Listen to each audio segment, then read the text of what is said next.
మత్తయి సువార్త 14వ అధ్యాయము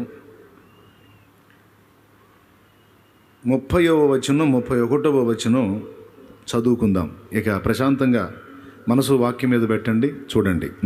గాలిని చూచి భయపడి మునిగిపోసాగి, ప్రభువా నన్ను రక్షించమని కేకలు వేసెను. వెంటనే యేసు చెయ్యి చాపి అతని పట్టుకొని, అల్ప విశ్వాసి, ఎందుకు సందేహపడితివని అతనితో చెప్పెను. దేవునికి స్తోత్రం కలుగును గాక. ఇక్కడ సీమోను పేతురు చేసినటువంటి ఒక విన్యాసం. యేసు ప్రభువారు ఆ రాత్రి నీళ్ల మీద నడుచుకుంటూ శిష్యులు ఎక్కినటువంటి దోణికు సమీపంలోకి వెళ్తున్నాడు. అద్దరికి పోవాలని చెప్పాడు. వాళ్ళు దోణి మీద బయలుదేరారు. ప్రభువా మీరు రారా అంటే, నేను తర్వాత వస్తాలే, మీరు పోండి అని పంపించాడు. ఆయన మాట ప్రకారం వాళ్ళు దోణికి ప్రయాణం మొదలుపెట్టారు. కొంత దూరం వెళ్ళారు. మంచిగా మాట్లాడుకుంటా, ఎందుకని ప్రభు అక్కడ ఆగిపోయాడు, మనల్ని వెళ్ళమన్నాడని ఏం సంభాషణ, మొత్తానికి వాళ్ళ సంభాషణ. అట్లా మాట్లాడుకుంటూ ఉన్నారు. వాళ్ళలోనే కొంతమంది ఈ సముద్రంలో అప్పుడప్పుడు పడవలు మునిగి వాళ్ళు పోయారు, వీళ్ళు పోయారు అని ఏవేవో అనుకుంటా ఉన్నారు.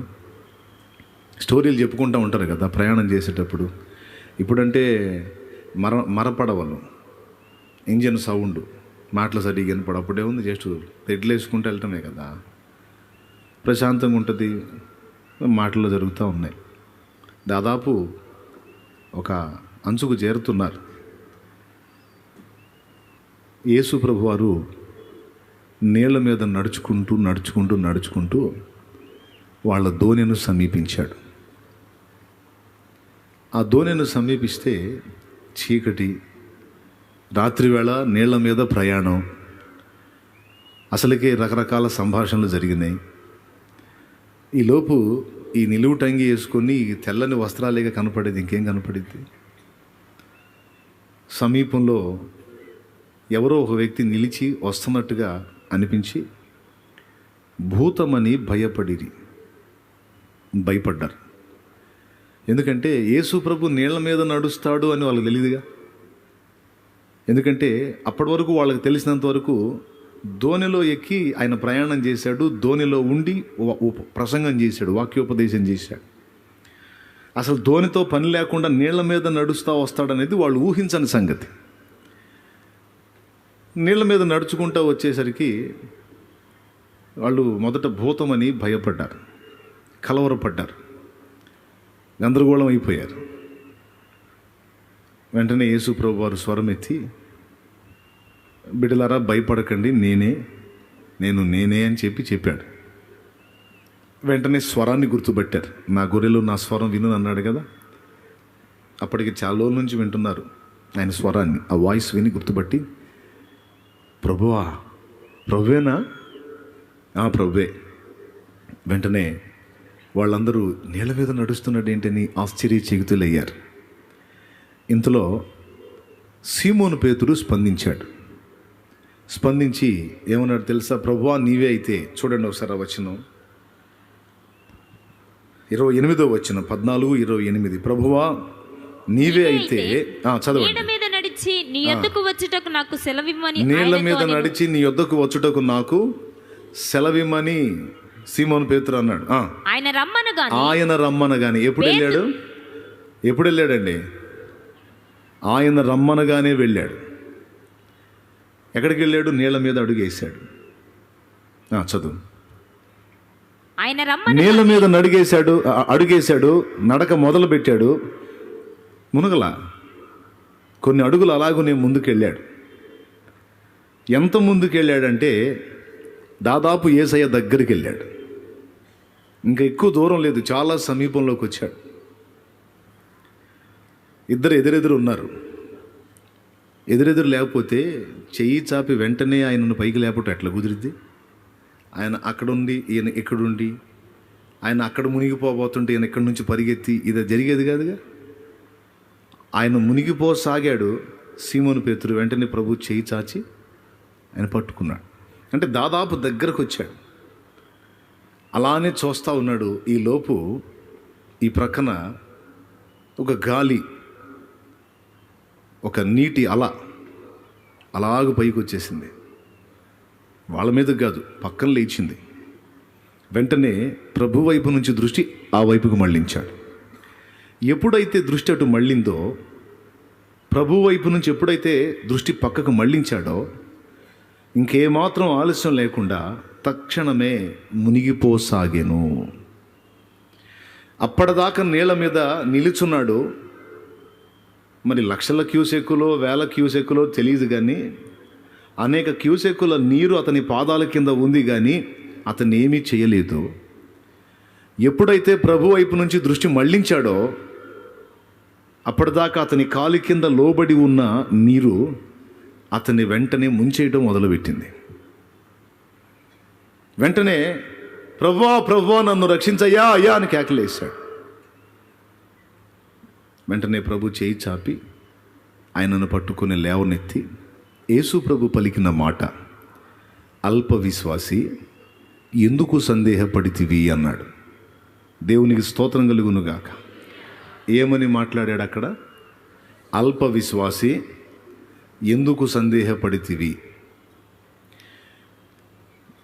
ఇదొక మాట గుర్తుపెట్టుకోండి. ఈరోజు నేను మీకు ఏం బోధించాలి అని దేవుని ప్రేరణ కొరకు, దేవుని మాట కొరకు కనిపెట్టుకున్నప్పుడు, ఆయనను విశ్వసించమని మీతో మాట్లాడమని దేవుడు నాతో మాట్లాడాడు. ఈ విశ్వాసంలో కొన్ని సంగతులు మీకు అవగాహన కల్పించమని దేవుడు నాకు ప్రేరణ కలిగించాడు. వాటిలో మొట్టమొదటిది అల్ప విశ్వాసం. అవిశ్వాసం, అల్ప విశ్వాసం రెండు ఒకటేనా, వేరువేరా? వేరువేరన్నా అన్నోళ్ళు చేతులు ఎత్తండి. అవిశ్వాసం వేరు, అల్ప విశ్వాసం వేరు అన్నోళ్ళు చేతులు ఎత్తండి. రెండు వేరు. లేదన్నా రెండు ఒకటే అన్నోళ్ళు చేతులు ఎత్తండి. రెండు ఒకటే ఎందుకు అవుతాయి? లేదన్నా రెండు ఒకటే అన్నోళ్ళు చేతులు ఎత్తండి. లేదు, చాలా చేతులు లేవలేదు. అంటే అల్ప విశ్వాసం వేరు, అవిశ్వాసం వేరు అని ఫిక్స్ అయిపోయారు కదా. కానీ దేవుడు ఏం మాట్లాడుతున్నాడు చూస్తారా? ఒకసారి మార్కు సువార్త లేకపోతే ఇదే మత్తయి సువార్త 17వ అధ్యాయము 17వ వచనం ఒక్కసారి చూడగలిగితే, మార్కు దాకా అక్కర్లా. అందుకు యేసు విశ్వాసం, ఒక్కసారి మత్తయి సువార్త 17 ఒక్కసారి చూడండి. మీరేమన్నారంటే అల్ప విశ్వాసం అవిశ్వాసం రెండు వేరు వేరు అన్నారు. వేరా ఒకటేనా చూద్దాం. అందుకు యేసు విశ్వాసము లేని మూర్ఖతరము వారులారా. ఏం లేని మూర్ఖతరము వారలారా? విశ్వాసము లేని మూర్ఖతరము వారలారా అన్నాడు.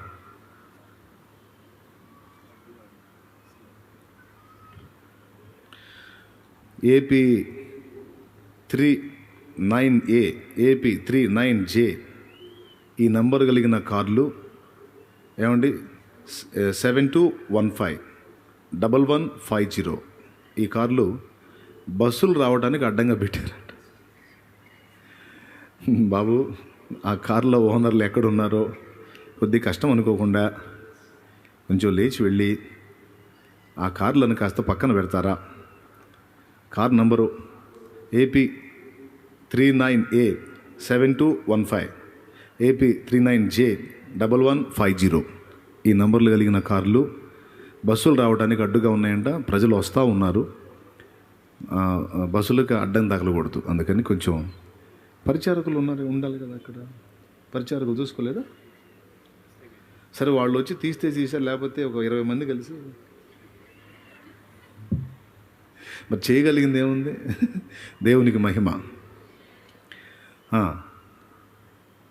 అల్ప విశ్వాసం అవిశ్వాసం రెండు ఒకటేనా వేరువేరా అన్న పాయింట్ కదా మనం ఎత్తుకుంటున్నాం. వేరువేరని కదా మాట్లాడుకున్నాం. ఇక్కడ మత్తయి 17:17లో విశ్వాసము లేని మూర్ఖతరము వారలారా అన్నాడు.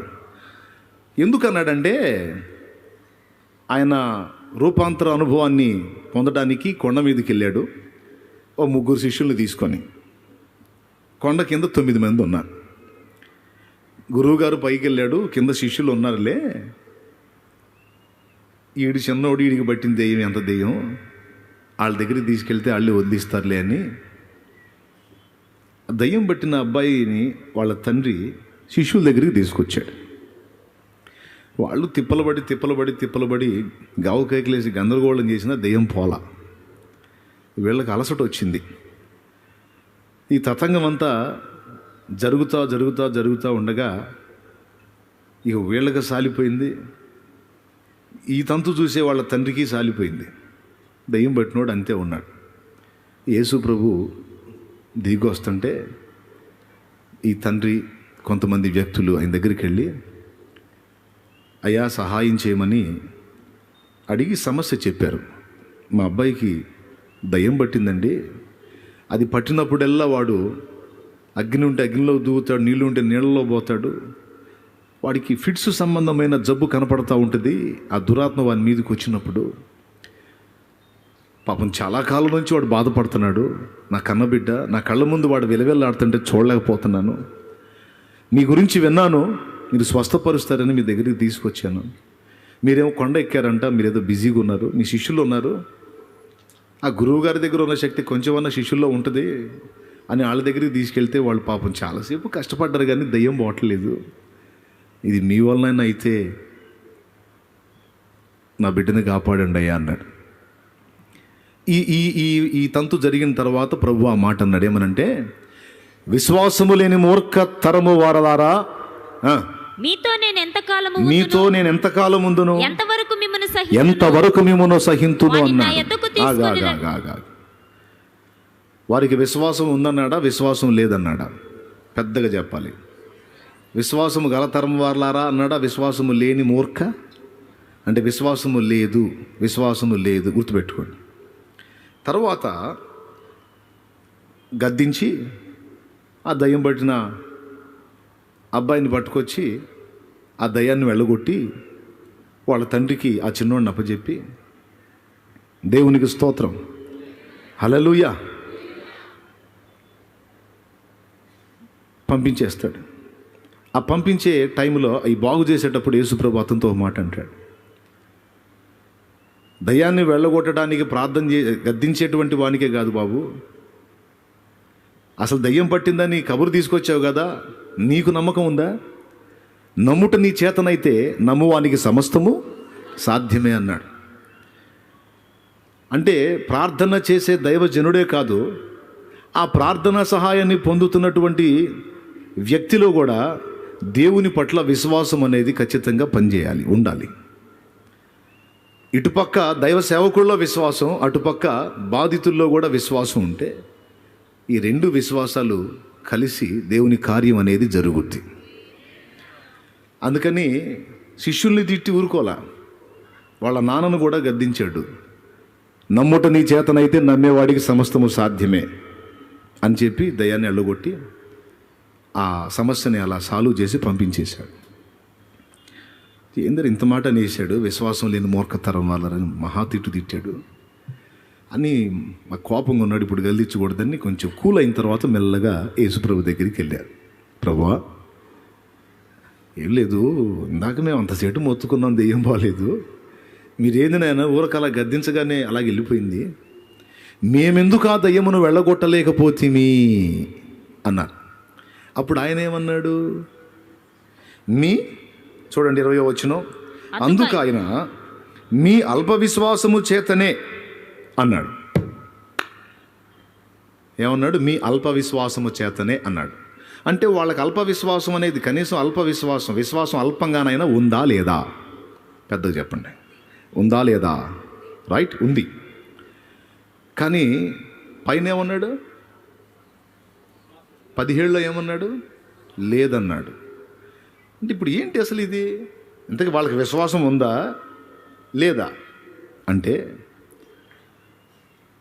విశ్వాసం ఉండాల్సిన స్థాయిలో ఉండకుండా అల్పంగా ఉన్నట్లయితే దాన్ని కూడా అవిశ్వాసం లెక్కలోకే చేర్చేశాడు.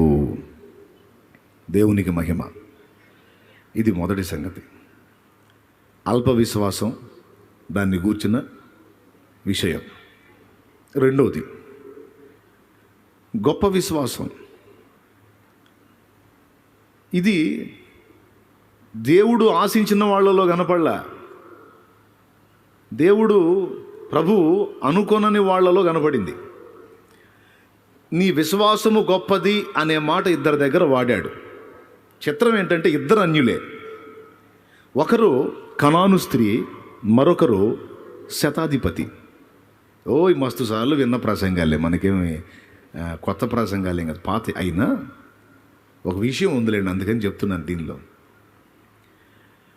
ఈ వీళ్ళిద్దరి విశ్వాసాన్ని ఆయన గొప్ప విశ్వాసం అని ప్రశంసించాడు. ఎందుకంటే వాస్తవంగా ఇశ్రాయేలీయుల ఎదుట దేవుడు ఎన్నో సూచక్రియలు, మహత్కార్యాలు, గొప్ప గొప్ప కార్యాలు చేశాడు.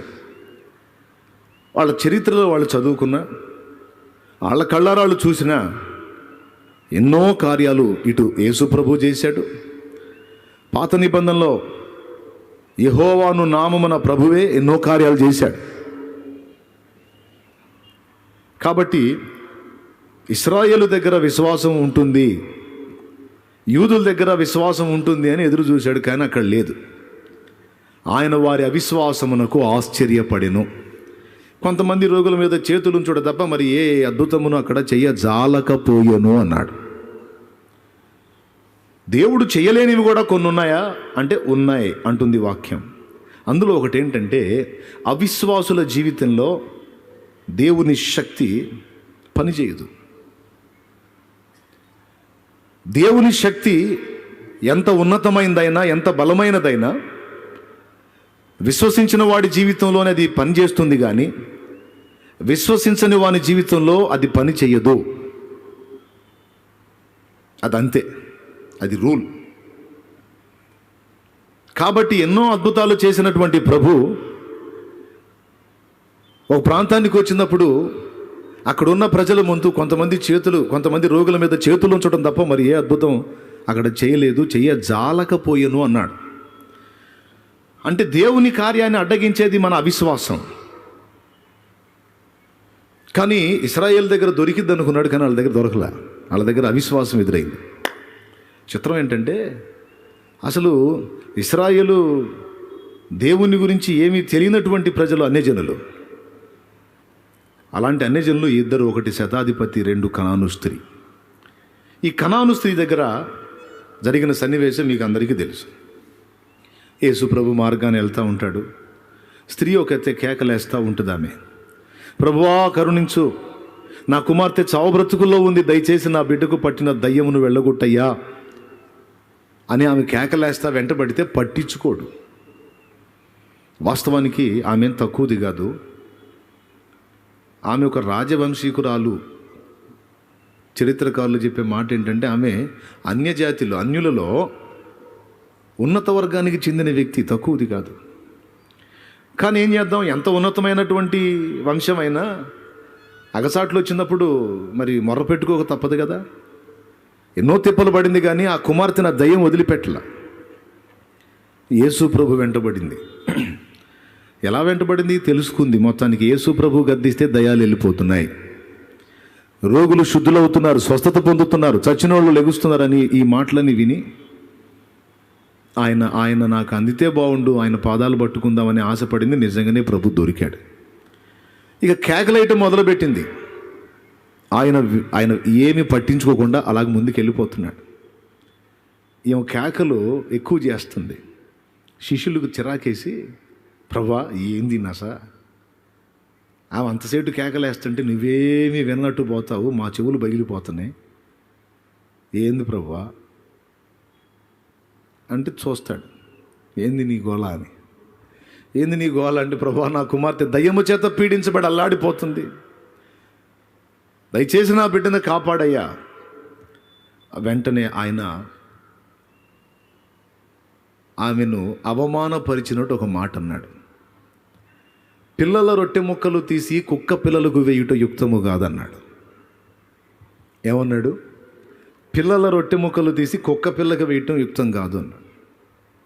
అంటే ఇప్పుడు బాధపడుతున్న పిల్లకు తల్లి, ఇప్పుడు తల్లి అడుగుతుందన్నమాట, నా పిల్లను బాగు చేయని.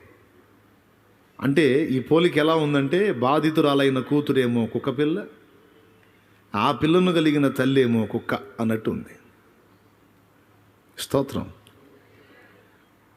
ఏమండి, సహాయాన్ని అర్థించి అయ్యా కరుణించు అని ఎవరైనా వస్తే అంతేనా మాట్లాడేది? పాపం ఎంత వేదంతో ఉందో, నా దగ్గర శక్తి ఉందని తెలుసుకొని వచ్చి దీనంగా అడుగుతుంది. ఫోన్లే పాపం అనుకొని అమ్మా సహాయం చేస్తాలే అనాలి. కానీ అలా పిల్లల రొట్టె మొక్కలు తీసి కుక్క పిల్లలకు వేయటం యుక్తం కాదన్నాడు. అంటే ఆ చిన్న మాటలో ఆమెని పరీక్షిస్తున్నాడు. 2 విషయాలు. ఒకటి, మొదట ఆమె మొర్ర విననట్టుగా సాగిపోయాడు. మొదటి పరీక్షలో పాస్ అయింది. ఆయన వినేంత వరకు మొర్రన ఆపల. అన్యురాలు. స్తోత్రం. సరే, మొర వినబడింది. కానీ మొదట వచ్చిన సమాధానం అవమానకరమైన సమాధానం. ప్రెస్టేజ్ ఇష్యూ వస్తుంది ఆమెకి. నేనేంది, నా స్థాయి ఏంది, నా రేంజ్ ఏంది. ఎలీషా ఇంట్లోంచి బయటికి రాకపోతే నయం అన్న ఆవేశంతో వెళ్ళిపోయాడే. కుష్ఠరోగం పెట్టుకొని కూడా ఆవేశంతో నేను వస్తే, సిరియా సైన్యాధిపతిని నేను వస్తే అసలు కనీసం ఇంట్లోంచి బయటకు వచ్చి ఏంది అని పలకరించకుండా లోపలే ఉండి యోర్దాన్లో 7 సార్లు మునగమనుపో బాగుపడతాడు పొమ్మని నాకు చెబుతాడా? ఈ నది కాకపోతే ఇంతకంటే అద్భుతమైన నదులు మా ఊర్లో లేవయ్యింది అని మహావేశంతో తెప్పరారథం అన్నాడు. ఓ రేంజ్ ఆఫీసర్ ఆయన, ఓ రేంజ్ ఆఫీసర్. మరి ఆవేశంగా వెళ్ళిపోయాడు. కొంచెం దూరం వెళ్ళినాక పరిచారకుడు చెప్పాడు, పనివాడు, అయ్యా నువ్వు సైన్యాధిపతి అయితే సిరియాకి, ఇక్కడ నువ్వు ఎక్కడికి వచ్చావు? దైవజనుడి దగ్గరికి వచ్చావు. ఏమని వచ్చావు? సైన్యాధిపతి అని వచ్చావా లేదా పేషెంట్ అని వచ్చావా? పేషెంట్నే లేరా. ఎంత పేషెంట్ అయితే మాత్రం ఇంత అవమానమా? అవమానమో బహుమానమో. నువ్వు పేషెంట్వా కాదా? పేషెంట్. మరి పేషెంట్గా వచ్చినప్పుడు ఓవర్ యాక్షన్ ఎందుకు? ఇప్పుడు నువ్వు పేషెంట్గా వచ్చినప్పుడు ఓవర్ యాక్షన్ ఎందుకు నీకు? నువ్వు సిరియా సైన్యాధిపతిగా పెత్తనం వెలగబెట్టడానికి రాలా, ఇక్కడ పేషెంట్గా వచ్చావు. వచ్చినప్పుడు ఆయన ఏం చెప్పాడు? నిన్నేమన్నా 1 సంవత్సరం పాటు తిండి తిప్పలు మానేసి అలాగే ఉండు, రోగం తగ్గిద్ది అన్నాడా? ఒకవేళ ఆయన బయటకు వచ్చి నీ మీద అలా చేయాడించి ఒక 3 నెలల పాటు ఏం తినవాకు అని లోపలికి వెళ్ళిపోతే సరిపోతే బాగా ఎండిదిగా? ఆ పని చెప్పలేదుగా. పోనీ ఓ 4 రోజుల పాటు పొద్దున్న నుంచి సాయంత్రం దాకా రోజుకి 20 గంటలు తల కింద పెట్టి కాళ్ళు పైకి లేపు అని ఏమన్నా చెప్పాడా? పోనీ అలా ఏమన్నా చెబితే ఆ చాకిరి ఏడ చేస్తామని అనుకోవచ్చు. ఏం చెప్పలా. వెళ్ళి యోర్దానులో 7 మార్లు మునగమను, ఆ రోగము తగ్గి బాగుపడతాడనే మాట చెప్పాడు. ఇప్పుడు నువ్వు నాకు ఒకటి చెప్పు, పెద్ద మునగాడివి నువ్వు వచ్చావని ఆయన బయటికి రావటం ముఖ్యమా? నీకు రోగం తగ్గటం ముఖ్యమా? రోగం తగ్గటం ముఖ్యమా? ఎచ్చులు ఎందుకయ్య గారు అన్నాడు మన భాషలో. దేవునికి స్తోత్రం, హల్లెలూయా. ఏమన్నాడు? పేషెంట్కి వచ్చి ఎచ్చులు ఎందుకయ్య గారు అంతేనంటావా? పేషెంటు మరి మాటి మాటికి నువ్వు అలా అనకరా. సంవత్సరాల నుంచి జబ్బుతో చేస్తున్నాను, నీ పోటు ఎక్కువైపోయింది, ఇప్పుడు ఏం చేద్దాం? కాదురా, నేను ఇంత స్థాయి వ్యక్తిని వస్తే కనీసం ఇంట్లోంచి బయటికి రాకుండా ఏదేమైనా కొంచెం కరెక్ట్ కాదేమో, అది మళ్ళీ తేడా పడుతున్నావు. నువ్వు పేషెంటు, నువ్వు రే నీకు దండం పెడతారా? నేను పేషెంట్ని. ఇప్పుడు ఏం చేయమంటావరా? ఏం లేదు సార్, ఈ యోర్దాన్లో 7 సార్లు మునిగితే అయిపోద్ది. ఇప్పుడు రథం దిపోయి ఎక్కడ రా యోర్దాన్, ఎక్కడ ఎంక్వైరీ చేయి. ఫలానా ప్రాంతంలో పోయాడు, 7 సార్లు మునిగాడు. 7వసారి, మొదటిసారి మునిగాడు. ఏందిరా అన్నాడు. ఏం లేదు సార్. 2వసారి, 3వసారి, 4వసారి, అరే 6 సార్లు అయిపోయింది, ఏం తగ్గలేదు. ఇంకొకసారి ఉందిగా, సరేలే. 7వసారి మునిగి పైకి లేచాడు. అతని దేహం పసిపిల్లవాని దేహము వలె మారిపోయింది. సంవత్సరాల రోగం తక్షణమే వదిలిపెట్టి వెళ్ళిపోయింది. అప్పుడు దిమ్మ తిరిగి వచ్చి చూసుకొని, ఒరే నా వేళ్ళు బాగుపడ్డాయి, నా శరీరం బాగుపడింది, నా అవతారం మారిపోయింది, ఇక నేను ముసుగులు ధరించి తిరగాల్సిన అవసరం లేదురా, ఫ్రీగా ఓపెన్గా తిరగవచ్చు, అర్జెంటుగా మనం ఆయన దగ్గరికి వెళ్దాంరా. వెళ్ళిపోయాడు. తర్వాత జరిగిన సన్నివేశం మీకు తెలుసు. కానుకలు బంగారం అవి తీసుకెళ్ళి ఇస్తే నాకు వద్దులేపో అని పంపించాడు. అవి వెంటబడి తెచ్చుకున్నాడు గేహజీ. ఆ వెండి బంగారాలు, ఆ దుస్తుల బట్టలతో పాటు పాప ఆయన జబ్బు కూడా ఫ్రీగా తెచ్చుకున్నాడు. అది వేరే సంగతి, మనోడు బావద్దు. దేవునికి స్తోత్రం, గట్టిగా చెప్దాం. పాయింట్లోకి వద్దాం. ఈ కనాను స్త్రీ కూడా అలాంటి అవమానమే ఎదురైంది, కానీ ఫీలింగ్ ఇవ్వాల, ఎచ్చులు పడల. ఏమందో తెలుసా? కుక్క పిల్లలు బతికేది కూడా పిల్లల బల్ల మీద, యజమానుల బల్ల మీద నుండి పడు మొక్కలు తినే కదయ్యా కుక్క పిల్లలు కూడా బతికేది అంది. బా, అప్పుడు ఆగాడండి, తిరిగాడు ఆమెకెళ్ళి. అమ్మా, నీ విశ్వాసం గొప్పదమ్మా అన్నాడు. మొదటిది ఆమెలో మొండితనం, రెండవది ఆమె దీనత్వం. ఈ పరీక్షలో నెగ్గింది. వెంటనే అన్నాడు, పో, నీవు కోరినట్టే నీకు అవునుగా కప్పమన్నాడు. తక్షణమే అక్కడ విలవిల్లాడిస్తుంది దురాత్మ కూతుర్ని, అది వదిలిపెట్టి వెళ్ళిపోయింది. బహుశా ఈయన డైలాగ్ కోసమే అది ఆగిందేమో ఆడ. ఎప్పుడైతే ఈ మాట వచ్చిందో వెళ్ళిపోయింది అది. ఇప్పుడు ఈ మాటను బట్టి ఆ కనాను స్త్రీ విశ్వాసాన్ని ప్రభు గొప్ప విశ్వాసము అన్నాడు. ఇదే మాట శతాధిపతి దగ్గర కూడా అన్నాడు. అయ్యా ప్రభువా, నా దాసుడు రోగి అయి ఉన్నాడు, వాడు నాకు చాలా సర్వీస్ చేశాడు, చాలా హెల్ప్ చేశాడు. ఇప్పుడు వాడు కాలు చేయి చచ్చుబడిపోయి పక్షవాతం వచ్చి కదలలేని స్థితిలో ఉంటే చూడటానికి నాకు చాలా బాధగా ఉంది. ఏదో నా దగ్గర ఉన్న చిల్లర ఏదో వానికి ఇచ్చేసి చేతులు దులిపేసుకుందామనే మనసు నాకు కాదు. ఎందుకంటే వాడు నా ఇంట కన్నబిడ్డలాగా నాకు సేవ చేశాడు. వాడిని అలా చూస్తే చాలా బాధగా ఉంది.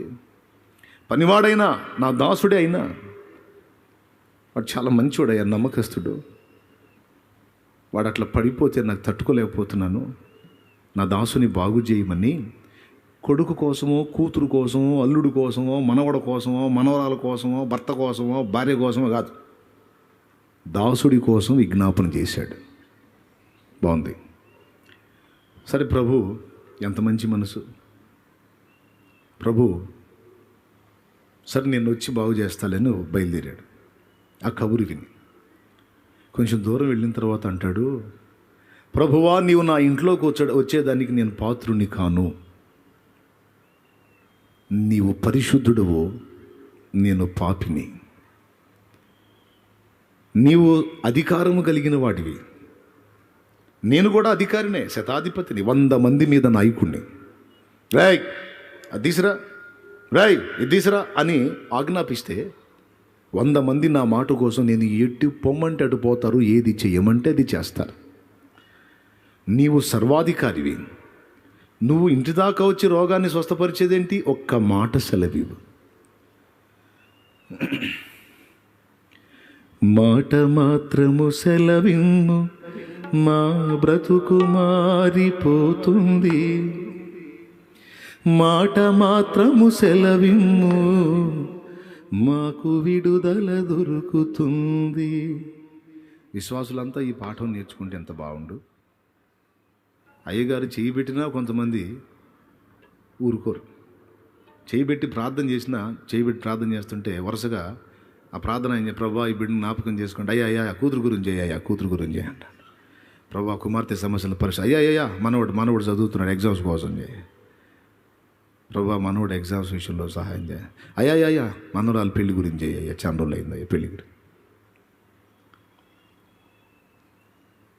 మళ్ళీ చెయ్యి ఉంచి 2 మొక్కలు చేసి, ప్రభా ఈ బిడ్డను దీవించని చెయ్యి తీస్తే, ఏందమ్మో ఇంత కష్టపడి వస్తే ఏందో ఊరకు నెత్తి మీద అట్లా చెయ్యి ఉంచి తీసాడే. ఇంతనా? అసలు ప్రార్థన అంటే ఎంతసేపు చేయాలా? నెత్తి మీద చేయబెట్టి భారంగా ప్రార్థన చేయాలి. విశ్వాసులందరికీ శతాధిపతి అనుభవం నేర్చుకుంటే ఎంత బాగుండు.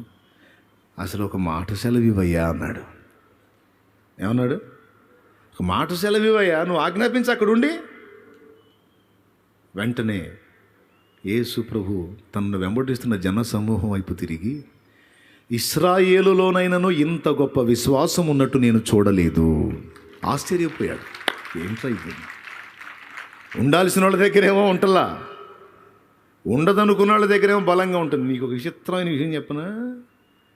బయటికి రాకుండా ముసుగులో రహస్యంలో ఉన్నటువంటి అన్యజనుల్లో చాలామంది మనకంటే బలమైన విశ్వాసులు ఉన్నారండి. ఎంత గొప్ప విశ్వాసులో తెలుసా? మొన్న చెల్లి రిపోర్ట్ పంపించింది. దేవుని చిత్తం అయితే ప్రార్థన విజయాల్లో దాన్ని మాట్లాడి మీకు ఆ రిపోర్ట్స్ పెడతాను. అన్యుల కుటుంబంలో చెందింది ఈ ఒక్క బిడ్డే దేవుడిని నమ్ముకుంది. క్యాన్సర్ బలహీనత వచ్చింది. క్యాన్సర్ బలహీనత కన్ఫామ్ చేసి ఆ రిపోర్ట్ కూడా ఇచ్చారు. పట్టుదలగా ప్రార్థన చేసుకుంది, దేవునికి మొర్రపెట్టుకుంది, విశ్వాసం ఉంచింది, దేవుని కార్యం జరిగింది. క్యాన్సర్ నెగిటివ్ రిపోర్ట్ వచ్చేసింది. క్యాన్సర్ కణజాలం నీ బాడీలో ఎక్కడ లేదని నెగిటివ్ రిపోర్ట్ వచ్చింది. ఇంకా రక్షింపబడలా, అన్య కుటుంబంలో అన్యురాలుగానే ఉంది.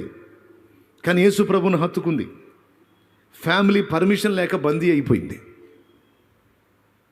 ఆ రిపోర్ట్లు 2 పంపించింది. చూపిస్తాను నేను ప్రార్థనా విజయాల్లో. దాదాపు అన్ని ఆధారాలు చూపించే నేను ప్రార్థనా విజయాలు మాట్లాడాను. దేవునికి స్తోత్రం. ఆ రిపోర్ట్స్ కూడా పెట్టి మీకు ప్రార్థనా విజయాల్లో మాట్లాడతాను. అన్యురాలు ఎంత విశ్వాసమో చూసారా? క్రైస్తవులుగా చెప్పబడుతున్న మనలో కొదువైన విశ్వాసం అన్యజనుల్లో ఆశ్చర్య రీతిలో కనపడతా ఉంది. హల్లెలూయా. ఇంకా బోల్డ్ అని దొరుకుతాయి వాళ్ళ దగ్గర. యేసు ప్రభువుని నమ్ముకున్న వాళ్ళు ఎలా జీవించాలో వాళ్ళు చెబుతుంటారు. బైబిల్ చదివినట్టు వాళ్ళు చెబుతుంటారు. ఆశ్చర్యం, వీళ్ళకి ఎట్లా తెలుసురా ఈ సంగతులన్నీ అంటే మైకుల్లోంచి ఇంట్లో కూర్చొని హృదయంలో ప్రభువుని చేర్చుకొని ఆయన గురించి ఆలోచన చేసుకుంటా. శాంతినగర్లో నేను శాంతినగర్లో చిలకలూరుపేట శాంతినగర్లో పరిచయం చేసేటప్పుడు మందిరం ఎదురుగా ఒక హౌస్ ఉంది, ఒక చెల్లి. నేను ఇక్కడ మెసేజ్ మొదలు పెడితే వాళ్ళ భర్త ఊరుకోడు. ఇంట్లో కూర్చొని ముసుగేసుకొని చక్కగా దేవుని మాటలు మొత్తం వింటుంది. దేవుని హత్తుకొని ప్రార్థన చేయటం మొదలుపెట్టి ఈరోజు రక్షణ పొంది దేవుని సాక్షి అయిపోయింది. రహస్యముగా విని విని విని విని నాకు తెలియదు ఆ చెల్లి వింటుందని. ఇప్పుడు నేను కనపడితే దేవుని గురించి నన్ను బలపరచడానికి చెప్పినట్టు చెబుతుంటుంది. ఆ అమ్మాయి మాట్లాడుతుంటే నాకు ఛార్జింగ్ అవుతుంటుంది. ఇదేందిరా ఇంత విశ్వాసం నాకు? దేవునికి స్తోత్రం కలుగునుగాక. ఎంత విశ్వాసమో! ఎన్ని కామన్ విషయాలు కదా. వస్తా, కొద్దిగా ఆగండి. దేవునికి మహిమ. గొప్ప విశ్వాసం అని ప్రశంసించాడు. ఒకటేమో అల్ప విశ్వాసం అవిశ్వాసం లెక్కలోకి నెట్టేశాడు. రెండవది గొప్ప విశ్వాసం. ఏది ప్రభువు గొప్పగా ఎంచుతాడంటే దేవుని గురించి కనీసపు అవగాహన లేని స్థితిలో ఉన్నట్టు కనబడుతున్న వ్యక్తుల నుంచి ఆయన ఎదురు చూడనంత విశ్వాసం కనపడితే అది ఆయనకు గొప్పది. 2. మూడవ విశ్వాసం పరిపూర్ణ విశ్వాసం. ఏం విశ్వాసం? పరిపూర్ణ విశ్వాసం. ఇప్పుడు యేసు ప్రభు వారు ఒక మాట అన్నాడు. అక్కడే చూడండి, మత్తయి సువార్త ఇందాక 17 చూశారు కదా. ఒక్కసారి అదే అక్కడికి రండి. 17:20 చదవండి. అందుకైన మీ అల్ప విశ్వాసము చేతనే మీకు ఆవగింజంత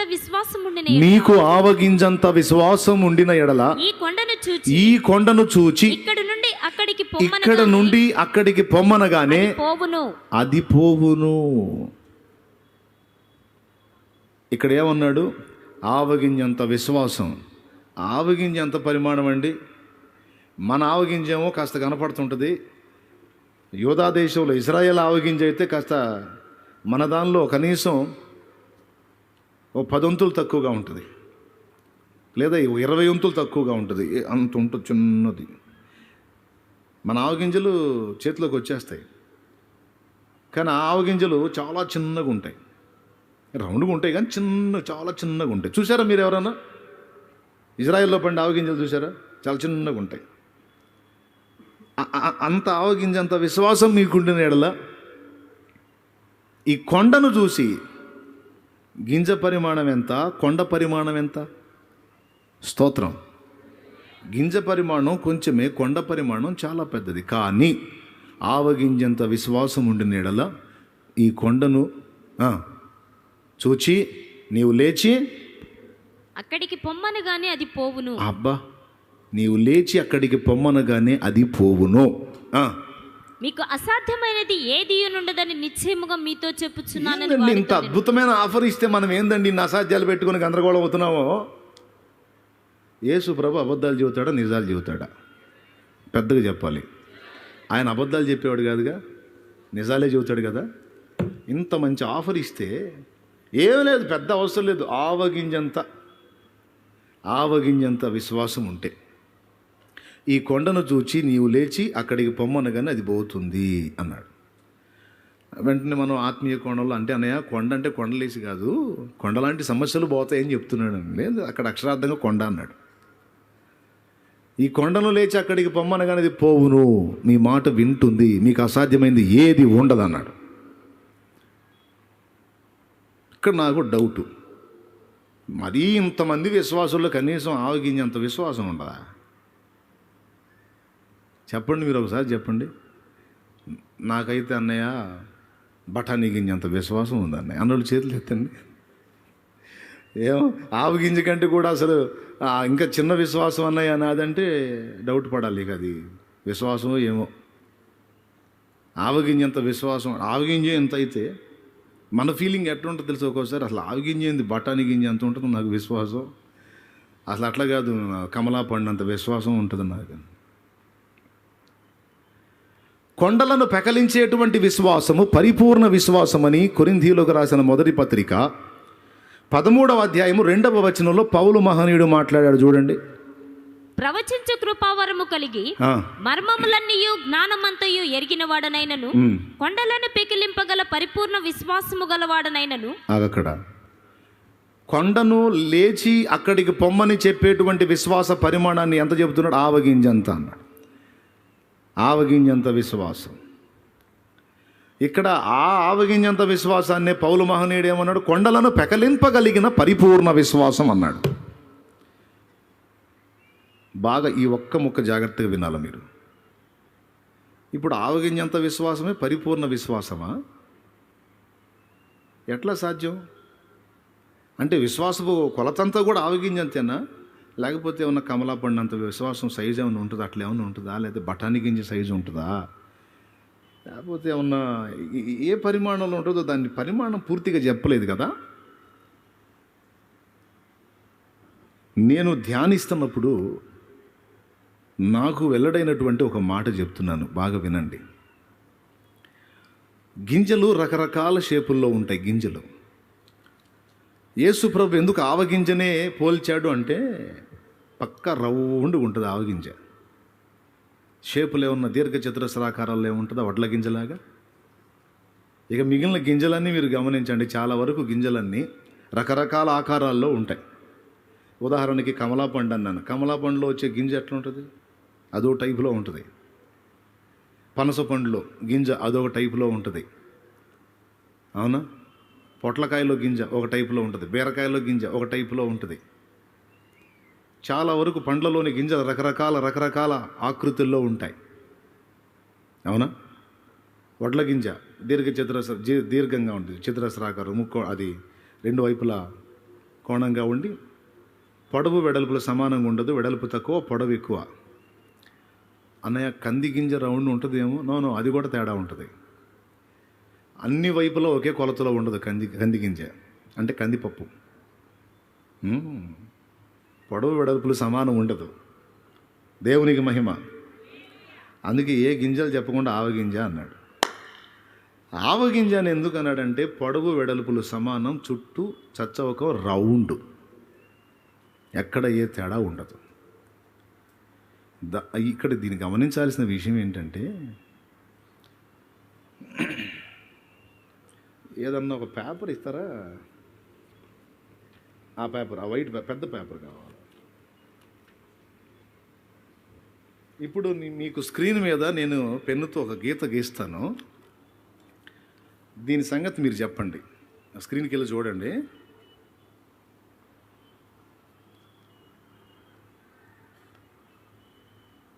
ఇది ఏందండి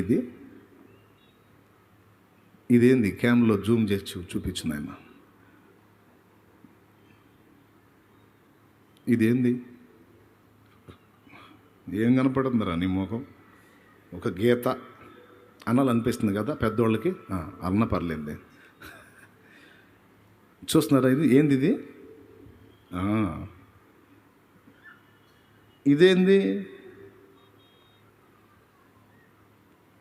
ఇదేందండి? ఇది ఆఫా? ఇది పరిపూర్ణమైందా అపరిపూర్ణమైందా? సరే, ఇంకొంచెం కిందకు అందాం. ఇప్పుడు పరిపూర్ణమైందా అపరిపూర్ణమైందా? రైట్. ఇప్పుడు పరిపూర్ణమైందా అపరిపూర్ణమైందా? సరిగ్గా చూడండి. పోనీ ఇప్పుడు కదా, గ్యాప్ ఉంది కదా. పరిపూర్ణం అని అంటారా అపరిపూర్ణం అంటారా? అందరికి కళ్ళు కనపడుతున్నాయి కదా. రైట్. ఇప్పుడు చెప్పేయండి. ఇప్పుడేంది ఇది? రైట్. ఇందులో ఏ ఒక్క భాగం వెలితేర్పడినా అది అపరిపూర్ణమైనది. ఇక్కడ పాయింట్ ఏంటంటే,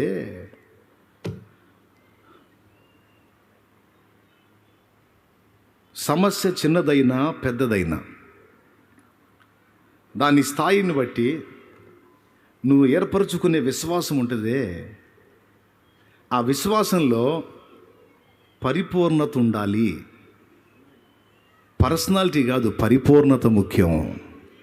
అంటే చిన్న విషయమైనా పెద్ద విషయమైనా ఒక సంగతిని గురించి దేవుని దగ్గర నువ్వు పొందగోరినప్పుడు ఆ సంగతి విషయమై నీ విశ్వాసంలో లోపం ఉండకూడదు. అర్థమైందా? పర్ఫెక్ట్గా,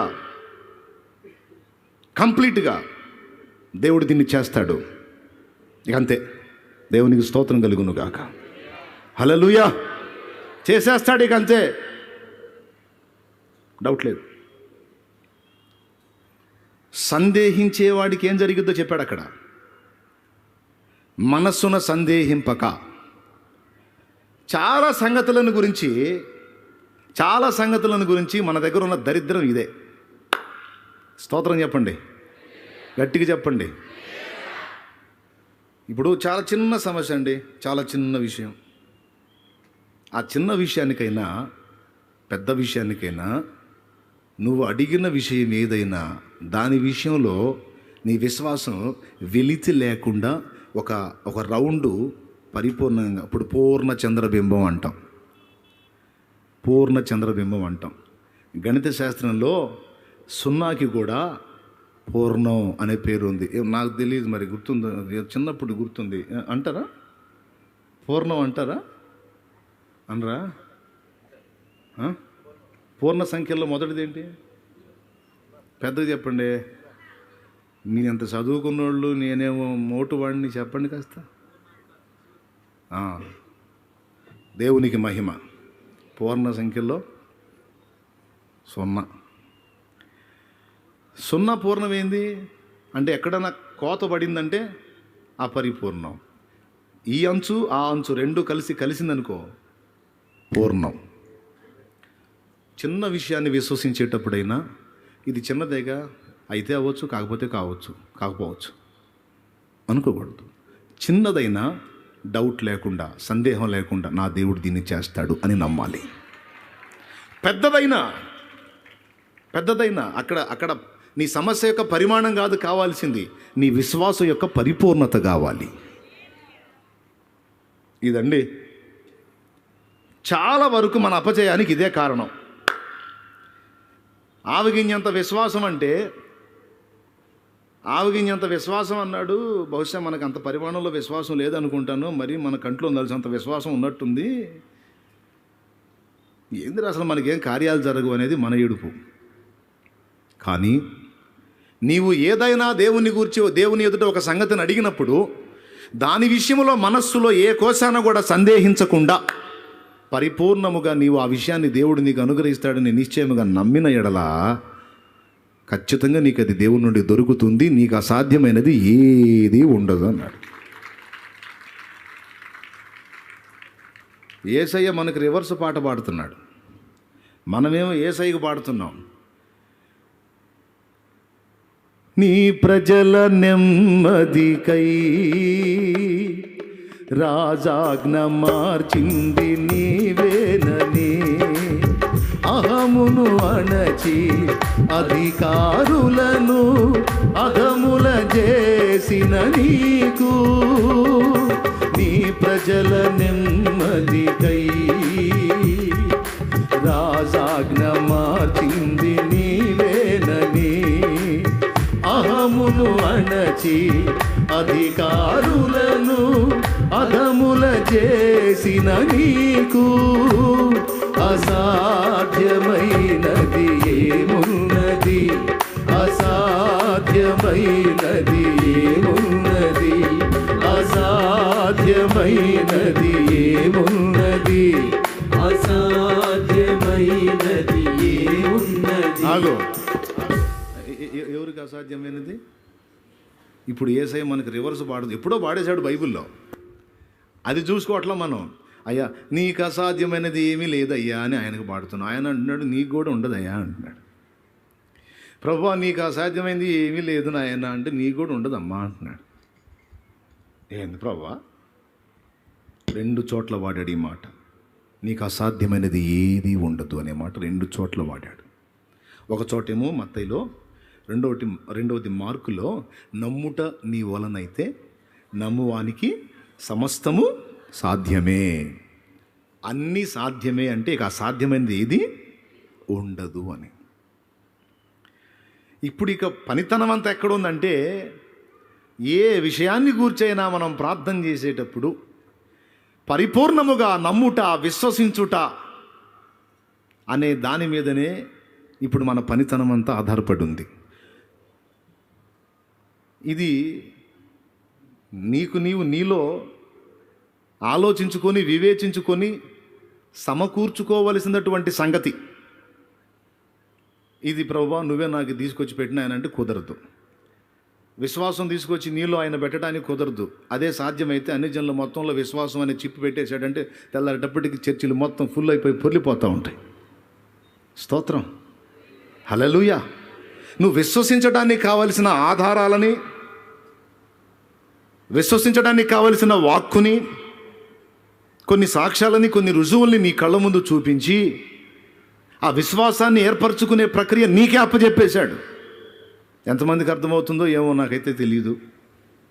అర్థమైతే ధన్యులే, దేవునికి స్తోత్రం, హల్లెలూయా. నీ చేతుల్లోనే పెట్టేశాడు. నాకు అసాధ్యమైంది ఏమీ లేదని పాటలు పాడుతున్నారు. నా వెనుక వచ్చువారు, నా యందు విశ్వాసం ఉంచువారు నాకంటే గొప్ప కార్యాలు చేస్తారని నేను చెప్పలేదా? చెప్పావు, అపోస్తలులు చేశారులే ప్రభువా, మరి నీకు వచ్చిన రోగం ఏందంటాడే. అంటే ప్రభువా అప్పటి కాలంలో జరిగినాయి కానీ ఇప్పుడైతే ప్రభు మహా కష్టం ప్రభువా. అప్పటికిప్పటికి తేడా ఏంటంటే, వారు చిన్నదైనా పెద్దదైనా దీనిని దేవుడు నిశ్చయముగా చేస్తాడు, సందేహము లేదని రూఢిగా నమ్మారు. మనకేమో తట్టడు అనుమానాలు. ఇదండి కాదన్నయ్య, అట్లేం కాదని ఇంకొకటి ఏదైనా చెబుతావో చెప్పు, మీకు ఇంకో రుజువు కూడా చెప్తా. ఇప్పటి వరకు మీ జీవితంలో చాలామంది విశ్వాసం ద్వారా ఎన్నో కార్యాలు సాధించారు. కొన్నిసార్లు కొన్ని సంగతులు మీరు అడిగి దేవుణ్ణి ఖచ్చితంగా దేవుడు నాకు ఇది ఇచ్చి తీరతాడని నమ్మి ఎన్నో కార్యాలు పొందుకున్నారా లేదా? నేను పొందుకున్నాను అన్నాడు చేతులు ఎత్తండి. నేను నమ్మి చాలా పొందుకున్నాను. సందేహించకుండా నేను నమ్మినవన్నీ దేవుడు జరిగించాడు. నా విషయంలో నేను చెబుతా, డౌట్ పడ్డానంటే ఆగిందే అది. డౌట్ లేదు, కన్ఫామ్ అయిపోయింది అంతే. దేవునికి మహిమ. దరిద్రం అంతా ఎక్కడుందంటే సందేహంలో ఉంది. సాతానుగాడికి ఉన్న ఆయుధాల్లో చాలా అతిపెద్ద ఆయుధము ఇదేనండి. వాడు ఏ కాడికి నీ విశ్వాసం రౌండ్ చుట్టబడకుండా కట్టింగులు కొడుతుంటాడు. వాడు అక్కడ పనువాడు అనమాట. అది విషయం. దేవుని యందు మనం ఉంచే విశ్వాసానికి కట్టింగులు కొడతాడు బెదరో. దేవుని యందు మనం ఉంచే విశ్వాసాన్ని కట్టింగులు కొడతాడు, పరిపూర్ణం కాకుండా డౌట్లు తెచ్చి. వాడి కార్యాలను మాత్రం బాగా రౌండ్గా నమ్మేటట్టు చేస్తున్నాడు వాడు. అది ఇప్పుడు వాడు చేస్తున్న మోసం. అర్థమైందా? వాడి కార్యాలను పూర్ణంగా నమ్ముతున్నావు. కొన్ని శుభకార్యాలు ఉంటాయి, బయటికేం ప్రభువా చెయ్యి ప్రభువా చెయ్యి ప్రభువా అని ప్రార్థన చేయాలి, లోపలేమో పొరపాటును కూడా జరగదు. లోపల అంతరంగంలోనేమో ఏం జరిగిద్దానబ్బా, చాలా పెద్ద సంగతి అడిగాను దేవుడు, మరి ఏం చేస్తాడు ఏమో, ఏదైనా నీకు సాధ్యమే ప్రభువా అని ఆ మాట అన్నప్పుడు ఇక ఆ సాధ్యం అన్నకాడ ఆగిపో, మళ్ళా అయిపోయిన తర్వాత ఏమో ఇక దేవుడు చిత్తం. వారి నీ అనుమానం సల్లంగా ఉండ, ఏం అనుమానం సల్లంగా ఉండొద్దులే, నీ అనుమానం యేసునామములో లయమైపోవును గాక. సల్లంగా ఉండొద్దు, ఎచ్చగా ఉండొద్దు, అసలు అడ్రస్ లేకుండా పోవాలి నీ అనుమానం. నీలో విశ్వాస పరిమాణం. నేను స్టార్టింగ్లో సైజులేమో అనుకున్న విశ్వాస పరిమాణం అంటే ఇంత విశ్వాసం, కొంచెం విశ్వాసం, అంత విశ్వాసం, అంత విశ్వాసం అని సైజుల్లో చూశాను కానీ రౌండ్లో చూడలా. దేవుడు మాట్లాడాడు, ఒరే సైజులు కాదురా రౌండ్ చూడరా, విశ్వాసం యొక్క పరిపూర్ణత అలా అర్థమైంది నీకు అని బయలుపరిచాడు. దేవునికి మహిమ. హల్లెలూయా. అప్పుడు ఇక గీత గీయటం మొదలుపెట్టాను. ఇంతవరకు అసంపూర్ణం అసంపూర్ణం అసంపూర్ణం. అందుకే కార్యాన్ని సిద్ధింప చేసుకోలేనటువంటి విశ్వాసం ఉందని నువ్వు అనుకుంటున్నా అది విశ్వాసం లెక్కలోకి రాదు. కార్యాన్ని సాధించుకోలేని విశ్వాసం అల్ప విశ్వాసం. నీళ్ల మీద నిలబెట్టగలిగింది డౌట్ లేని విశ్వాసం, నీళ్లలో ముంచింది అల్ప విశ్వాసం. అల్ప విశ్వాసం, కొంచెం విశ్వాసం ఉన్నది విశ్వాసం లెక్కలోకి రాదు. ఎందుకంటే 3 భాగాలు గీత మొత్తం అవి కూడా ఒక్క భాగం ఆపితే పూర్ణమా అపరిపూర్ణం అంటే అపరిపూర్ణం అన్నారు అందరూ, అంతే. కాబట్టి ఈరోజు దేవుని కార్యాలను పొందగోరే ప్రతి పరిశుద్ధుడు పరిశుద్ధురాలు ప్రతి దేవుని బిడ్డ ఇక్కడ ఉన్న వాళ్ళు ఎవరైనా కావచ్చు, దేవుని ఎరిగినోళ్ళైనా ఎరగనోళ్ళైనా, సంపూర్ణ విశ్వాసం అసంపూర్ణ విశ్వాసం. ఇప్పుడు మీ అందరి దగ్గర ఒక్క విషయంలో పరిపూర్ణమైన విశ్వాసం చూపిస్తా, చూస్తారా? దేవునికి స్తోత్రం. మీ అందరిలో ఒక్క విషయంలో పరిపూర్ణమైన విశ్వాసం ఉంది. ఇది కూడా గుర్తుపెట్టుకోండి, ఏ విషయాలలో నువ్వు విశ్వాసాన్ని ఎలా ప్రయోగిస్తావో అలాంటి రిజల్ట్ వస్తుంది. అది భౌతికమైనవైనా ఆత్మీయమైనవైనా. ఏ విషయాలలో నువ్వు దేవుని ముందు ఉంచుతున్నావో ఆ విషయాల్లో వాటికి సంబంధించి నువ్వు ఉంచే విశ్వాసపు పరిమాణాన్ని బట్టి నీకు ఆన్సర్, అంటే పరిపూర్ణతను బట్టి నీకు ఆన్సర్ ఉంటుంది. ఇప్పుడు మీ అందరికీ ఒక విషయంలో పరిపూర్ణ విశ్వాసం ఉందని రుజువు చేస్తా. ఏంటిదంటే, యేసు ప్రభువును నమ్మి మారు మనసు పొంది పాప క్షమాపణ నిమిత్తమై బాప్తిస్మం పొందినవాడు పరలోకం పోతాడా నరకానికి పోతాడా? ఎంతమంది ఒప్పుకుంటారు? చేతులు ఎత్తండి. సగం చేతులు ఎత్తితే సగమే, 2 చేతులు ఎత్తితే ఇంకా ఆనందం. అబ్బా, డౌట్ లేదుగా. అసలు ఇక్కడ మాత్రం ఎంత నిశ్చయతో, వామ్మ ఇది కూడా నమ్మకపోతే పోతాం పాతాళంలో ఎందుకు. ఈ పాయింట్లో దేవుణ్ణి మనం నమ్మేటప్పుడు ఏదన్నా డౌట్ ఉందా మనకి? ఇంకొకళ్ళకి ఏదైనా ప్లేస్ ఇస్తామా? యేసు ప్రభు ఒక్కడే కాదు కానీ ఇంకా కొంతమంది ఉన్నారని ఎవరికన్నా చోటిస్తావా? ఏయ్, పొరపాటును కూడా మాట్లాడే పని లేదు, ఇంకెవ్వరు లేరు. ఆ ఒక్కడే యేసే. ఆయనే నన్ను నిత్య జీవానికి తీసుకెళ్తాడు. ఎంత నిశ్చయత! నేను చెబుతున్నా, దేవునికి స్తోత్రం. మిగిలిన కార్యాల విషయంలో 0 పూర్తిగా రాకపోయినా ఈ ఒక్క విషయంలో మాత్రం పరిపూర్ణమైన 0 కనపడింది అందరి దగ్గర. అందుకే విశ్వసించిన వారందరూ నిత్య జీవానికి ఖాయం. జాగ్రత్త చేతులు నొప్పులు పడుతుంది, మెల్లిమెల్లి కొట్టండి. దేవునికి మహిమ. ఇక్కడ డౌట్ లేదు, కన్ఫామ్ అనమాట. పరిపూర్ణంగా వెళ్ళిపోయేది ఖాయం. ఆ నమ్మేది ఖాయమే, నువ్వు పోయేది కూడా ఖాయమే, అందులో డౌట్ లేదు. ఇక కార్యాలను సిద్ధింపజేసే విషయంలో అపోస్తలులు ఎలాగ విశ్వాసం ఉంచారో, భక్తులు ఎలాగ విశ్వాసం ఉంచారో. నేను శనివారం రోజుకి అక్కడ ఉండాలయా అన్నాడు జార్జ్ ముల్లర్ అనే దైవజనుడు షిప్లో ఎక్కి. ఎవరి దగ్గరికి పోయి? నావికుడి దగ్గరికి పోయి. మీకు తెలుసు అంటే ఆయనే ఉన్నాడండి, ఆయన కూడా క్రైస్తవుడే, కానీ ఆయనే ఉన్నాడు తెలుసా? ఒక్కసారి అటు చూడండి అన్నాడు. నేను చూడండి అన్నాడు ఆయన. ఎందుకు చూడాలి? నేను చెప్పిన మాట ఏంటి? నువ్వు నన్ను చూడమనేది ఎందుకు? కాదు సార్, దారి అర్థం కాక నేను చూస్తుంటే అంత మంచుగా మేసి, అసలు ఇది ఎటు పోతుందో అర్థం కాక నేను గందరగోళం అవుతుంటే, నాకు టైం ఇస్తున్నావే, ఈ టైం కల్లా నేను ఆడికి చేరాలని. ఎట్లా సాధ్యమైంది సార్? కష్టం అన్నాడు. నాకు తెలీదు. చూడండి సార్, ఆడు చూడండి. నేను చూడను. నేను ప్రభువుకి వెళ్ళి చూసేవాడిని, సమస్యలకి వెళ్ళి చూసేవాడిని కాదు, ప్రతికూలతల వైపు చూసేవాడిని కాదు, ఇబ్బందుల వైపు చూసేవాడిని కాదు, దేన్నైనా కదిలించగల యేసు వైపు చూసేవాడిని. అది నేర్చుకున్నాను అన్నాడు. బాగా వినండి. ఏమో ఇదైతే కష్టం అన్నాడు. అఫ్కోర్స్ నీకు కావచ్చు, కానీ నాకు, నా దేవునికి, బ్రదర్ ప్రార్థిద్దామా అన్నాడు.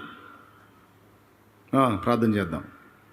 ఇప్పుడు యేసుప్రభుని నమ్మిన మనందరికీ ప్రార్థన సెంటిమెంట్. పొరపాటున ఎవరన్నా ప్రార్థన చేద్దామా, ఇంతసేపు మాట్లాడుకున్నా కాసేపు ప్రార్థనలో ఉందామా అంటే లోపల భలే బాధ.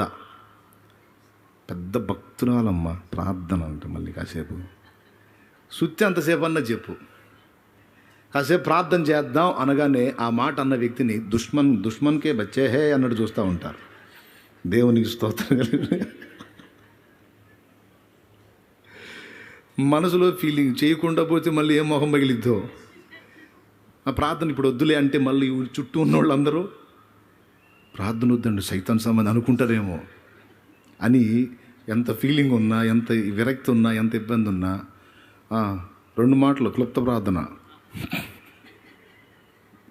ఎక్కువసేపు వద్దు, 2 మొక్కలు అందరు జాగ్రత్త, 2 మొక్కలు చేయాలి అని ఎంత అవకాశం ఉండి అంత తేల్చేస్తారు. మొత్తానికి మోకరించడం అయితే ఖాయం, లేకపోతే తిట్టుకుంటారు కదా. ప్రార్థన వద్దని వెళ్ళిపోతున్నాడు సైతాను ముఖం అని అనుకుంటారు కదా, ప్రార్థన వద్దని పోతున్నాడు సైతానుడు అనుకుంటారు కదా. అందుకని ప్రార్థన అనగానే లోపలేమో సణుగుడు, పెద్ద భక్తుడు ప్రార్థన అంటాడు వీడు ఒకడు. బయటికేమో చేద్దాం బ్రదర్, 2 మాటలు వెళ్దాం. అనుకోలేదా? అనుకోరా? లోపల తెలుసు. కొన్నిసార్లు ఏమో చేయాలనిపిస్తుంది, కొన్నిసార్లు మనకేవో టెన్షన్స్ ఉంటాయి, ఇబ్బంది అనిపిస్తుంది. కానీ మన బ్రదరు నీకు ప్రార్థన చేయడం వచ్చి ప్రార్థన చేద్దామా అంటే సరేపా వెళ్ళారు. ప్రార్థన మోకాళ్ళు ఉన్నారు. జార్జ్ ముల్లర్ గారు ప్రార్థన చేశాడు. ఆయన ప్రార్థన చేశాడు, మరి ఎదురున్న ఇంకొక ఆయన కూడా చేయాలిగా. ఆయన ప్రభువా నీకు స్తోత్రం అని మొదలుపెట్టాడు. అవసరం లేదు అన్నాడు. ఇదేందండి ప్రార్థన ఆపి లేపుతున్నాడు. అవసరం లేదు వెళ్ళే ఏంటన్నాడు. నా ప్రార్థన ఆయన విన్నాడని నాకు తెలుసు, పోయి చూడుపో అన్నాడు. నా ప్రార్థన ప్రభు విన్నాడని నాకు తెలుసు, ఆయనే నన్ను వెళ్ళమన్నాడు. నాకు మార్గము ఆయనే సరళపరుస్తాడు, నన్ను ఏది అడ్డగించలేదు. చెప్పిన టైం ప్రకారం నన్ను అక్కడ దించి తీరుతాడు. నువ్వు వెళ్ళి చూసుకోపోమన్నాడు. పోయి చూస్తే ఏం లేదు, నీట్గా కనపడుతుంది సముద్రం త్రోవ. అప్పటిదాకా ఆవరించిన మంచు, దారి గమ్మేసిన మంచు ఏం లేదు. దేవునికి స్తోత్రం కలుగును గాక. హల్లెలూయా. మరొక దైవజనుడు కూడా అంతే, ఓడలో ప్రయాణం చేస్తూ ఉంటాడు. ప్రమాదంలోకి వెళ్ళిపోద్ది ఓడ. ఎటు పోతుందో అర్థం కాని పరిస్థితి అయిపోతుంది. కొంచెం ముందుకెళ్తే రాతి తిప్పలు ఉంటాయి, రాతి తిప్పలు అవి తగిలితే ఓడ బద్దలైపోతుంది. అటు వెళ్ళకూడదు. ఇంకొకెళ్ళి లాగితే అటుపక్క నరమాంస భక్షకులు ఉండేటువంటి దీవి, అటు వెళ్ళకూడదు. రాతి తిప్పలు తగిలితే ఓడ పగిలిపోయేది ఖాయం. ఓడ ఆ దిక్కుకు పోతే వాళ్ళ చేతుల్లో మాంసాహారం అయిపోయేది ఖాయం. ఇప్పుడు ఏం చేయాలా? ఆ ఓడలో దైవజనుడు, బహుశా హడ్సన్ టేలర్ అనుకుంటారు దైవజనుడు, ఆయనేనా సంథింగ్, హడ్సన్ టేలరే కదా, రైట్, ఆయనే హడ్సన్ టేలర్ అనే దైవజనుడు. ఏమంటే వినండి, జాగ్రత్తగా వినండి, మైండ్లో తీసుకోండి. బాగా అలవాటు అయిపోయాం వినటానికే. దేవుని మాటల్ని తీవ్రంగా తీసుకోవటం అనే ముఖ్యమైన సంగతి వదిలేశాం. భక్తులకి, ఆనాటి ఆ యోధులకి, ఆ కార్యాలు చూసిన వారికి, ప్రస్తుతం మనకి తేడా ఏంటంటే, దేవుడు చెప్పిన ఏ మాట అయినా నిరర్థకము కాదు. అనే దేవుని మాట, ప్రతి మాటని తీవ్రంగా తీసుకున్నారు వాళ్ళు. అందుకే వారికి రిజల్ట్ కూడా తీవ్రంగా ఉంది. ఇప్పుడు పరిస్థితి ఎలా వచ్చిందంటే దేవుని మాటలు తీవ్రంగా తీసుకోవటం వదిలేశారు. తీవ్రంగా వింటున్నారు కానీ తీవ్రంగా తీసుకోవట్లే. మీరు చెప్పండి, నేను ఏమన్నాను ఇప్పుడు? తీవ్రంగా రోజుకు 3-4 ప్రసంగాలు వింటున్నారు కానీ అందులో విషయాలని తీవ్రంగా తీసుకోవట్లా. వారు వినుటకు మట్టుకు విందురు కానీ గ్రహింపకుందురు అన్నాడు. దేవుడు నీకు అందించినటువంటి మాటలు రోజు పొద్దున్న నుంచి సాయంత్రం దాకా ప్రసంగం వినక్కర్లా.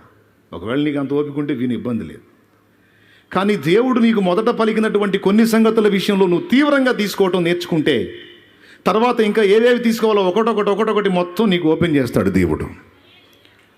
కానీ ఈరోజు విస్తారంగా ఉపదేశం అందుతుంది కానీ ఆ మాటల్ని తీవ్రంగా తీసుకొని నేను ఎందుకు ఈ పాయింట్ మిస్ అయ్యాను, నేను ఎందుకు దీన్ని ఆచరణలో పెట్టట్లేదు అనే విషయాన్ని వదిలేశాను. దాన్ని కానీ కలిగి ఉండగలిగితే, దాన్ని వివేచించగలిగితే, ఆ పాయింట్ను పట్టుకోగలిగితే నీకు అసాధ్యమైనది ఉండదు. హడ్సన్ టేలర్ గారు ఏమన్నారు తెలుసా? ఇప్పుడు హడ్సన్ టేలర్ గారు అందులో ఉన్నాడు, ఆ దైవజనుడు అందులో ఉన్నాడు. ఈ ఉన్నోళ్ళందరికీ చావు ఖాయం అనిపించింది. సో ఆయన ఏమన్నా సలహా చెప్తాడేమో, ఆయన ఏమన్నా చేస్తాడేమో, దైవభక్తుడు కదా.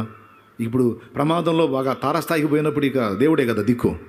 డాక్టర్లు రిపోర్ట్ ఇచ్చి 2 పోయినాయి ఇక బోటమే అన్నప్పుడు, లేకపోతే గుండె పూర్తిగా ఖరాబ్ అయిపోయింది ఇక బోటమే, లేదా లివర్ మొత్తం పూర్తి ఖరాబ్ అయిపోయింది ఇక బోటమే అన్న బాగా డేంజర్ రిపోర్ట్ ఇచ్చినప్పుడు అప్పుడు కదా దేవుడు కనపడేది.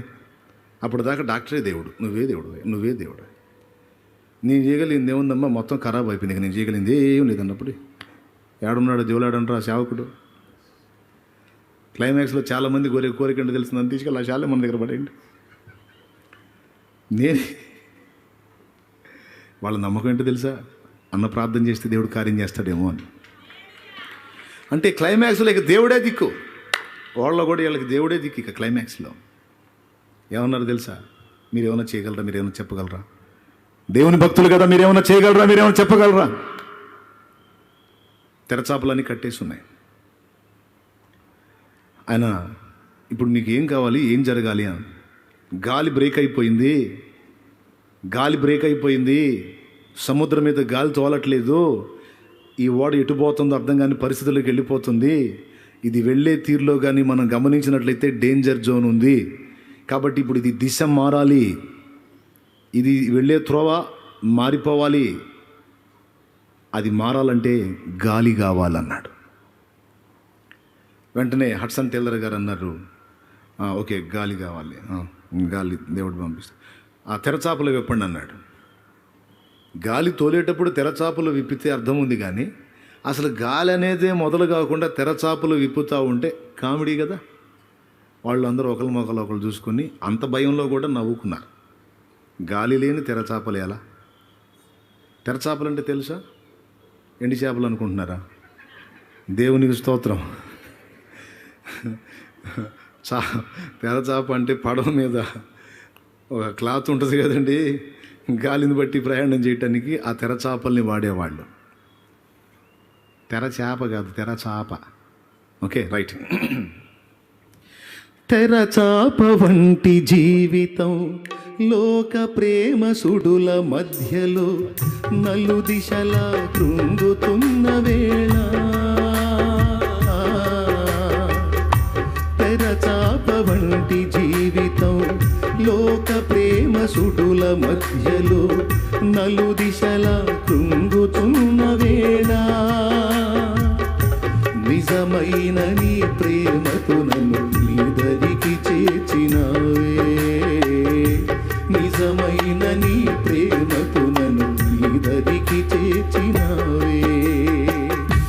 ఏనాటిదో ఈ బంధం, నా యేసుతో అనుబంధం, ఆశ్చర్యమేనా జీవితం, ఊహించలేదు ఎన్నడూ. దేవునికి మహిమ. ఆ పాటలో ఉంటుంది తెరచాప. తెరచాపలు విప్పితే నేను ప్రార్థన చేస్తా అన్నాడు. సార్ గాలి రాకుండా ఎందుకు సార్ అవి విప్పడం? అది చాకిరి అనమాట, పెద్ద తెరచాపలు. ఆయన విప్పాలి, చాకిరి చేయాలా? మళ్ళీ గాలి తోలేదనుకో హాస్యం, ఆయన ఎవరో చెప్పాడు, మీరు అందరూ ఏదో చాకిరి పెట్టారు, చుట్టండి సనుక్కుంటా చూడతారు. మళ్ళా అదిగో ఫోటో వేసాడు చూడండి.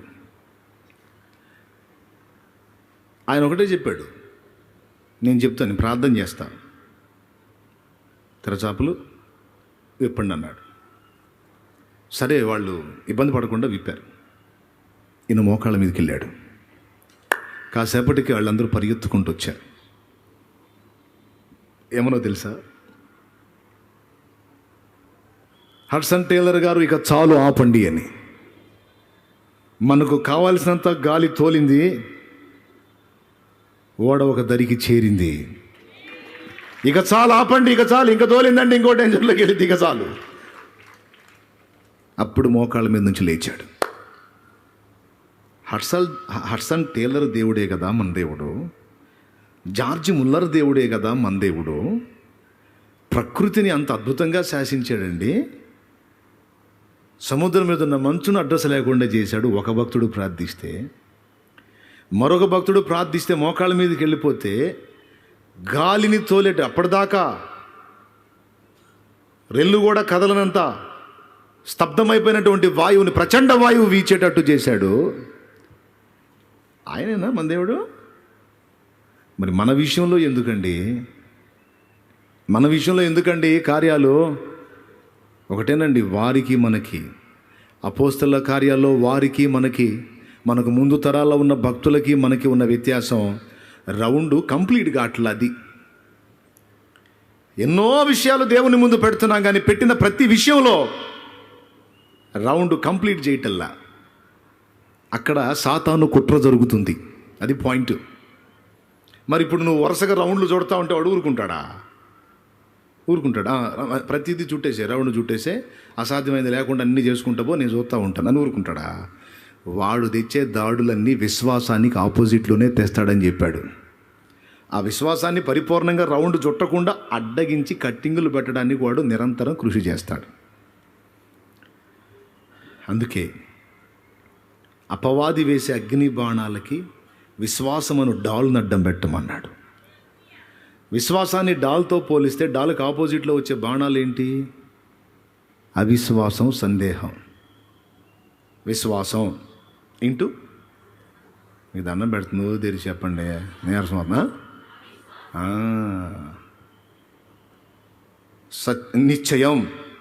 నిశ్చయం ఇంటూ అనిశ్చయం లేక సందేహం. దేవునికి మహిమ. విశ్వాసం అనే దానికి ఆపోజిట్లో వాడు వేస్తున్న బాణాలు ఏంటో తెలుసా? అయ్యే అపవాది వేయుచున్న అగ్ని బాణములను ఖడ్గమూలే అడ్డుకొని ఆర్పివేయుచున్నది అని. బాణాలను అడ్డుకునేది ఖడ్గం కాదు, డాలు. దేవునికి స్తోత్రం, హల్లెలూయా.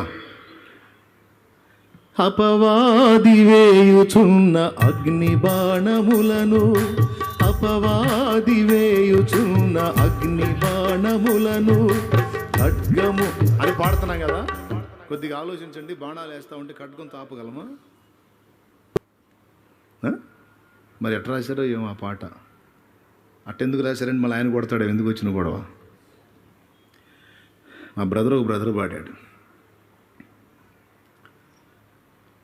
యేసు వైపు చూచుచూ పందెములు ఓపికతో పరిగెత్తుదు అనే పాటలో వాక్యమనే ఖడ్గమును పట్టుకొని వీడని విశ్వాసమును కట్టుకొని, ఆ పాటలో అంటాడు, అపవాది అగ్ని పొదిని ఆర్పివేయుదాం, ఆత్మలో ప్రతి సమయం ప్రార్థించుద్దామని. అందులో కూడా ఈ 2 పాయింట్లు మెన్షన్ అవలా. కానీ ఎఫెసీ పత్రిక 6లో దేవుడు చూపించాడు, విశ్వాసమును డాలు నువ్వు పట్టుకో, అపవాది వేసే అగ్ని బాణాలని ఆర్పుటకు. చూడు ఆ వచనం చదువు, 6వ అధ్యాయము 15వ వచనం. ఇంకొంచెం మనసులో చదువుకోమ్మా, దగ్గర తీసుకొని మైకు చదువు తల్లి.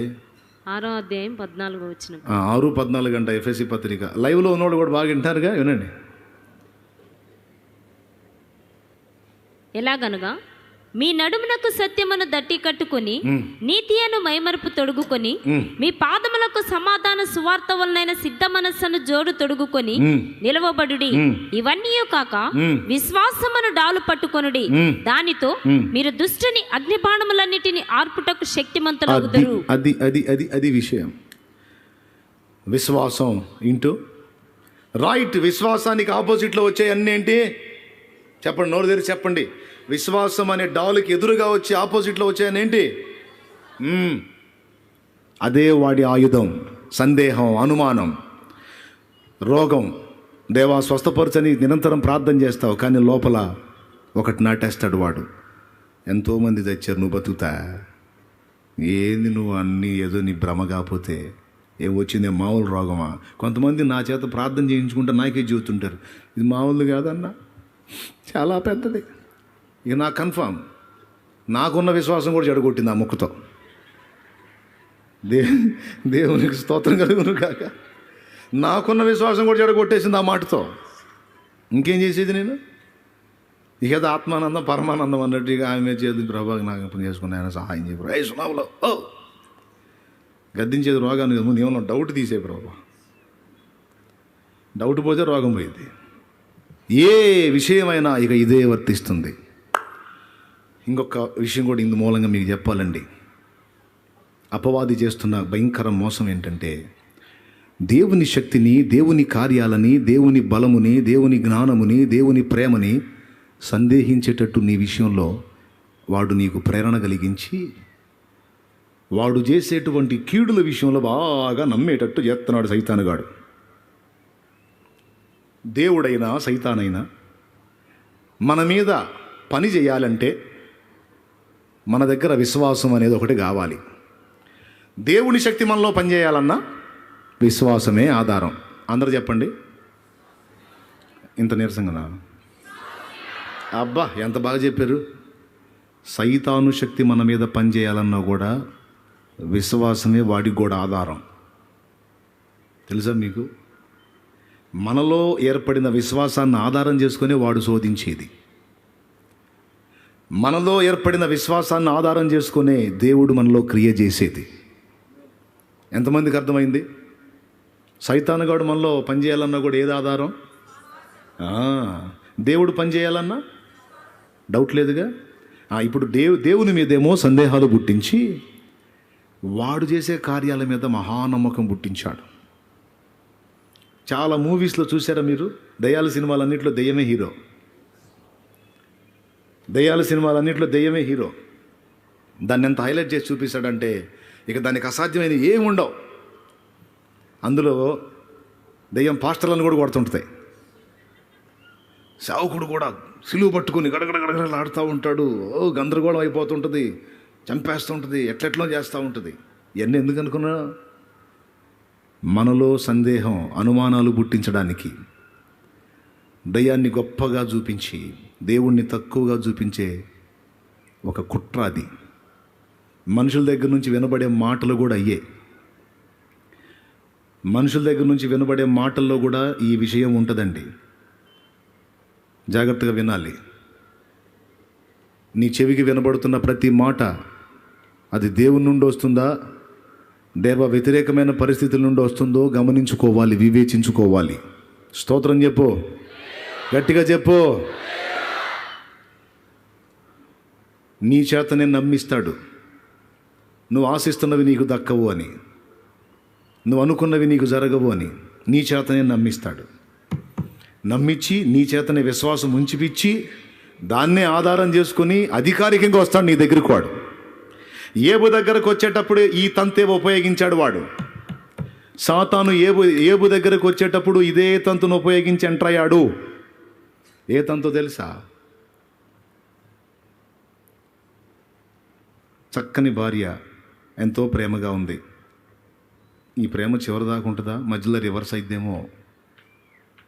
10 మంది పిల్లలు అద్భుతంగా ఉన్నారు. చివరిదాకా ఉంటారో మధ్యలో ఓడతారో ఏమో. ఎవరికో అట్టెందుకు అనుకుంటాడు. ఏబు ఎలాంటోడు?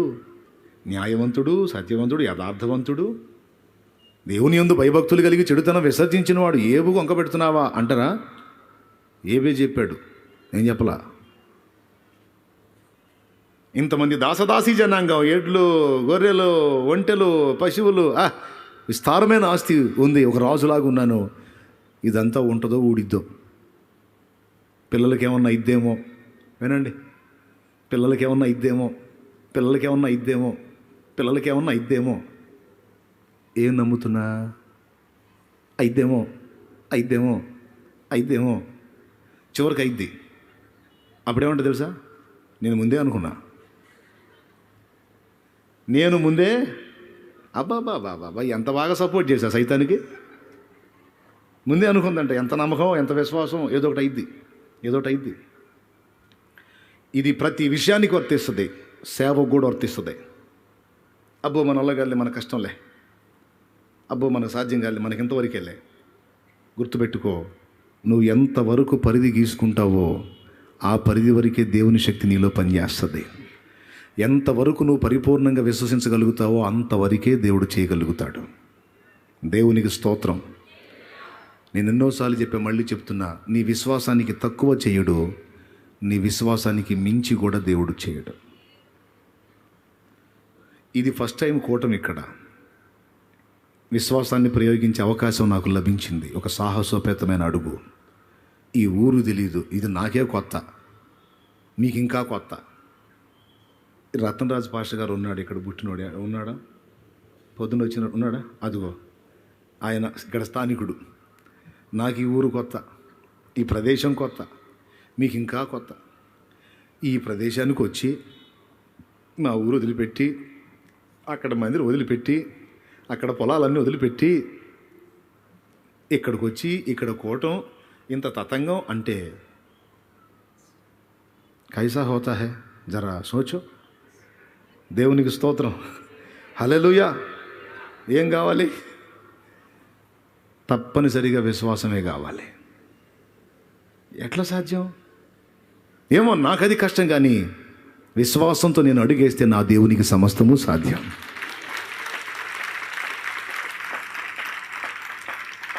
జాగ్రత్త, పొదుపుగా శక్తి వినియోగం చేయండి. దేవునికి గట్టిగా స్తోత్రం చెప్దాం, హల్లెలూయా. ఈ పందిళ్ళని నేర్పిస్తుంటే వేసేవాళ్ళకు డౌటు, వీడు ఏందో మమ్మల్ని ఇంతున్న పందిళ్ళు, ఈ కర్రలన్నీ నాటిపిస్తా ఉన్నాడు, సాగొడుతున్నాడు, ఇంత అవసరమా? ఇప్పుడు చూడండి,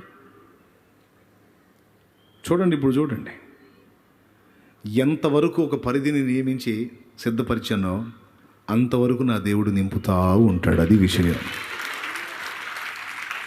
నేను అందుకే చాలాసార్లు చెబుతాను, మందిరాలకు గోడలు కట్టకండి, మీకు దండం పెడతానని.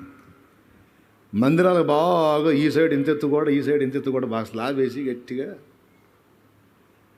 కింద మార్బల్ వేసి ఇంకా కదలకుండా ఇక చాలు. నేను చెప్పను, అంతవరకు పరిధి గీసుకుంటే ఇక అక్కడే ఆగిపోయింది నీ వ్యవహారం. మందిరం వేయాలి, ఓపెన్ షెడ్ వేయాలి, 3 అడుగులు గోడ పెట్టాలి, అది కూడా సిమెంట్ తక్కువ వేసి పెట్టాలి సేవకులకి. మరి నీ భారం, నీ ప్రయాస, నీ ఆశ, నీ ఆరాటం ఏంది? ఏదో స్థిరంగా అంత మందిని కట్టుకొని హల్లెలూయా చేద్దామనే, లేకపోతే ఆత్మల్ని గెలుద్దామనే? ఆత్మలు రక్షించాలా, విస్తారమైన ఆత్మల్ని గెలవాలంటే మరి నీ విశ్వాసం కనపరిచింది. అది సిమెంట్ తక్కువ వేసి కట్టాలి గోడలో. ఏది స్లాబ్ వేసే గోడలు కాదు నేను చెబుతుంది.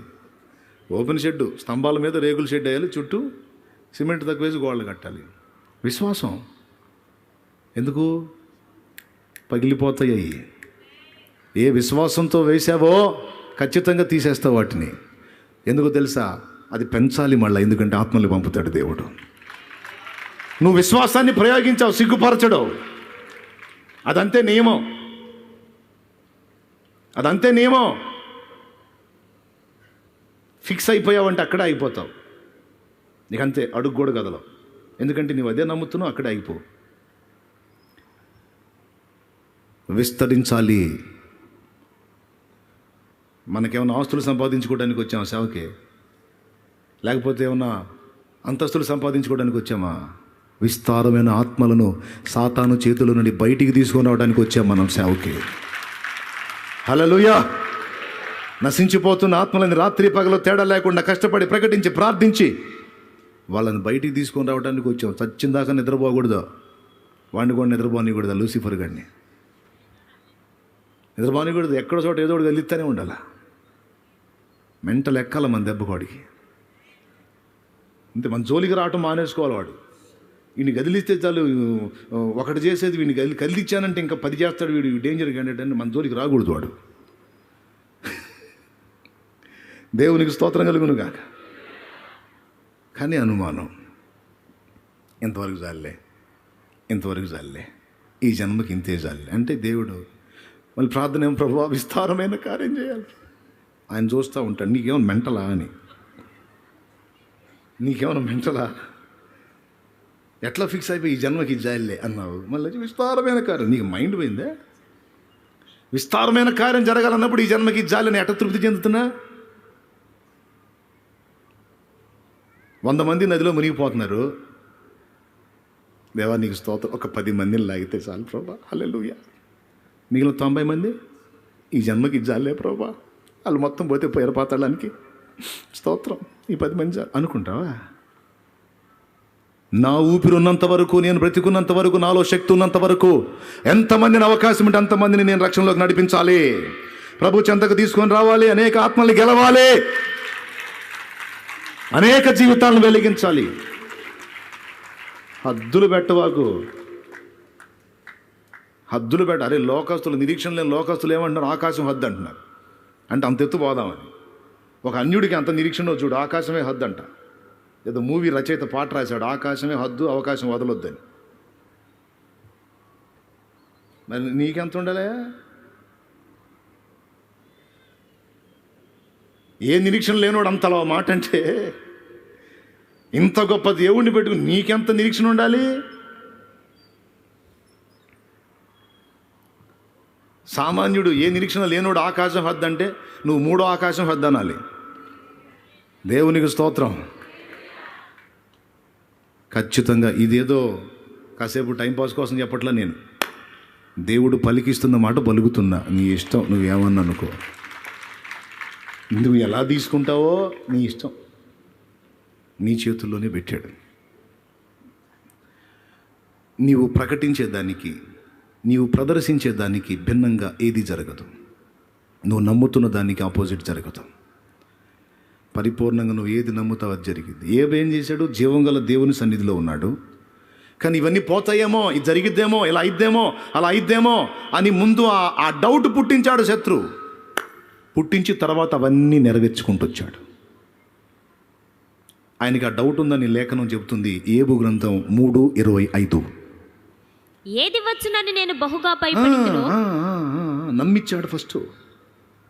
ఎన్ని ఇలాగ అయిపోతాయి, ఇలా జరిగిద్ది, ఇలా అవుతుంది, అలా అవుతుంది, ఇలా అవుతుంది, అదే అదే అదే అదే నమ్మేటట్టు చేసి చివరికి అదే జరిగేటట్టు చేశాడు.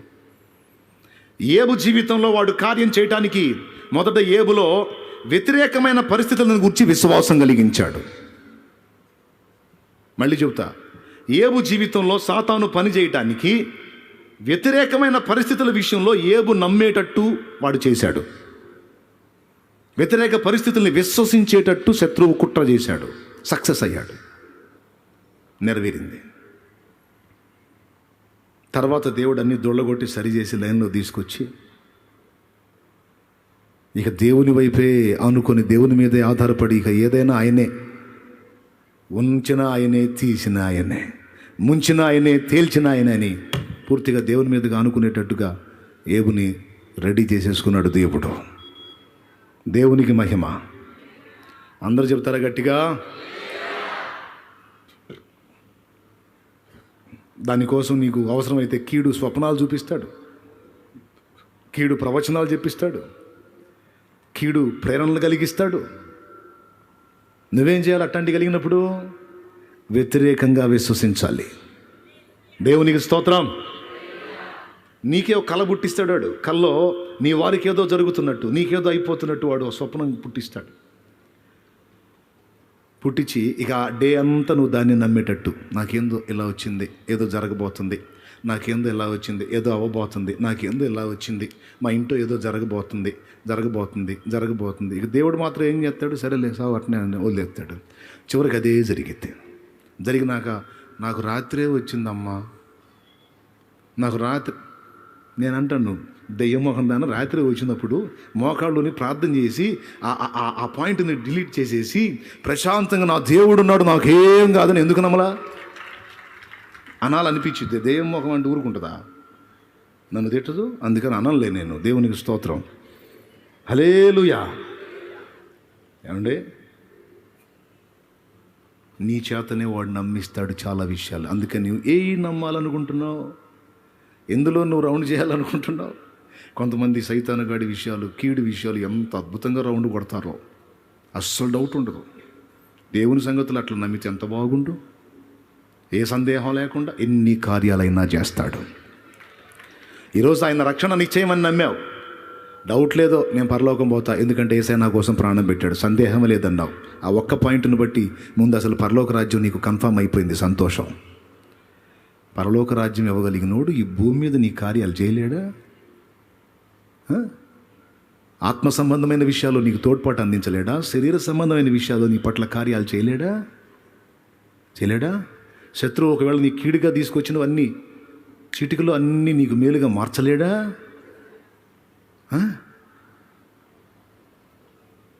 డబ్బులు కూడా ఎక్కువ అడగను నేను, తెలుసా మీకు?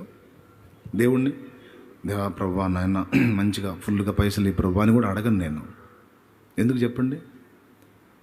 అవసరం ఏముందండి? ఇప్పుడు బ్యాంకే మనదైనప్పుడు ఇంక మనం స్పెషల్గా డబ్బులు దాచిపెట్టేది ఏంది? బ్యాంకు మనదైనప్పుడు స్పెషల్గా డబ్బులు దాచిపెట్టేది ఏంది? అసలు నాకు అర్థం కాదు. నిరంతరం నాకు కావలసినవని ఇచ్చే దేవుడు నాకు తోడై ఉన్నాడు. ఎప్పుడేమన్నాడు? అబ్బాయి ఫలానా డేట్ నుంచి ఫలానా డేట్ వరకే నేను అవైలబుల్, అందుబాటులో ఉంటాను, తర్వాత ఉండను, ఏదన్నా కావాలంటే ఇప్పుడు అడుగు, నేను ఫారెన్ టూర్ వెళ్తున్నాను అని ఏమన్నా అంటాడా? మధ్యరాత్రి వచ్చి నాకు కావాలి ప్రభు అంటే పంపిస్తున్నా పో అంటాడు. మధ్యాహ్నం వేళ వచ్చి ప్రభు అంటే ఏం కావాలో అంటాడు. అడుగుడి ఎప్పుడు ఇవ్వబడును? అడుగమంటివే అక్కరలన్నీ నన్నడుగమంటివే, అడుగమంటివే అక్కరలన్నీ నన్నడుగమంటివే, ఆపదలో నేనే ఆశ్రయము అంటివే. అడుగమంటివే అక్కరలన్నీ నన్నడుగమంటివే, ఆపదలో నేనే ఆశ్రయము అంటివే, అడుగమంటివే.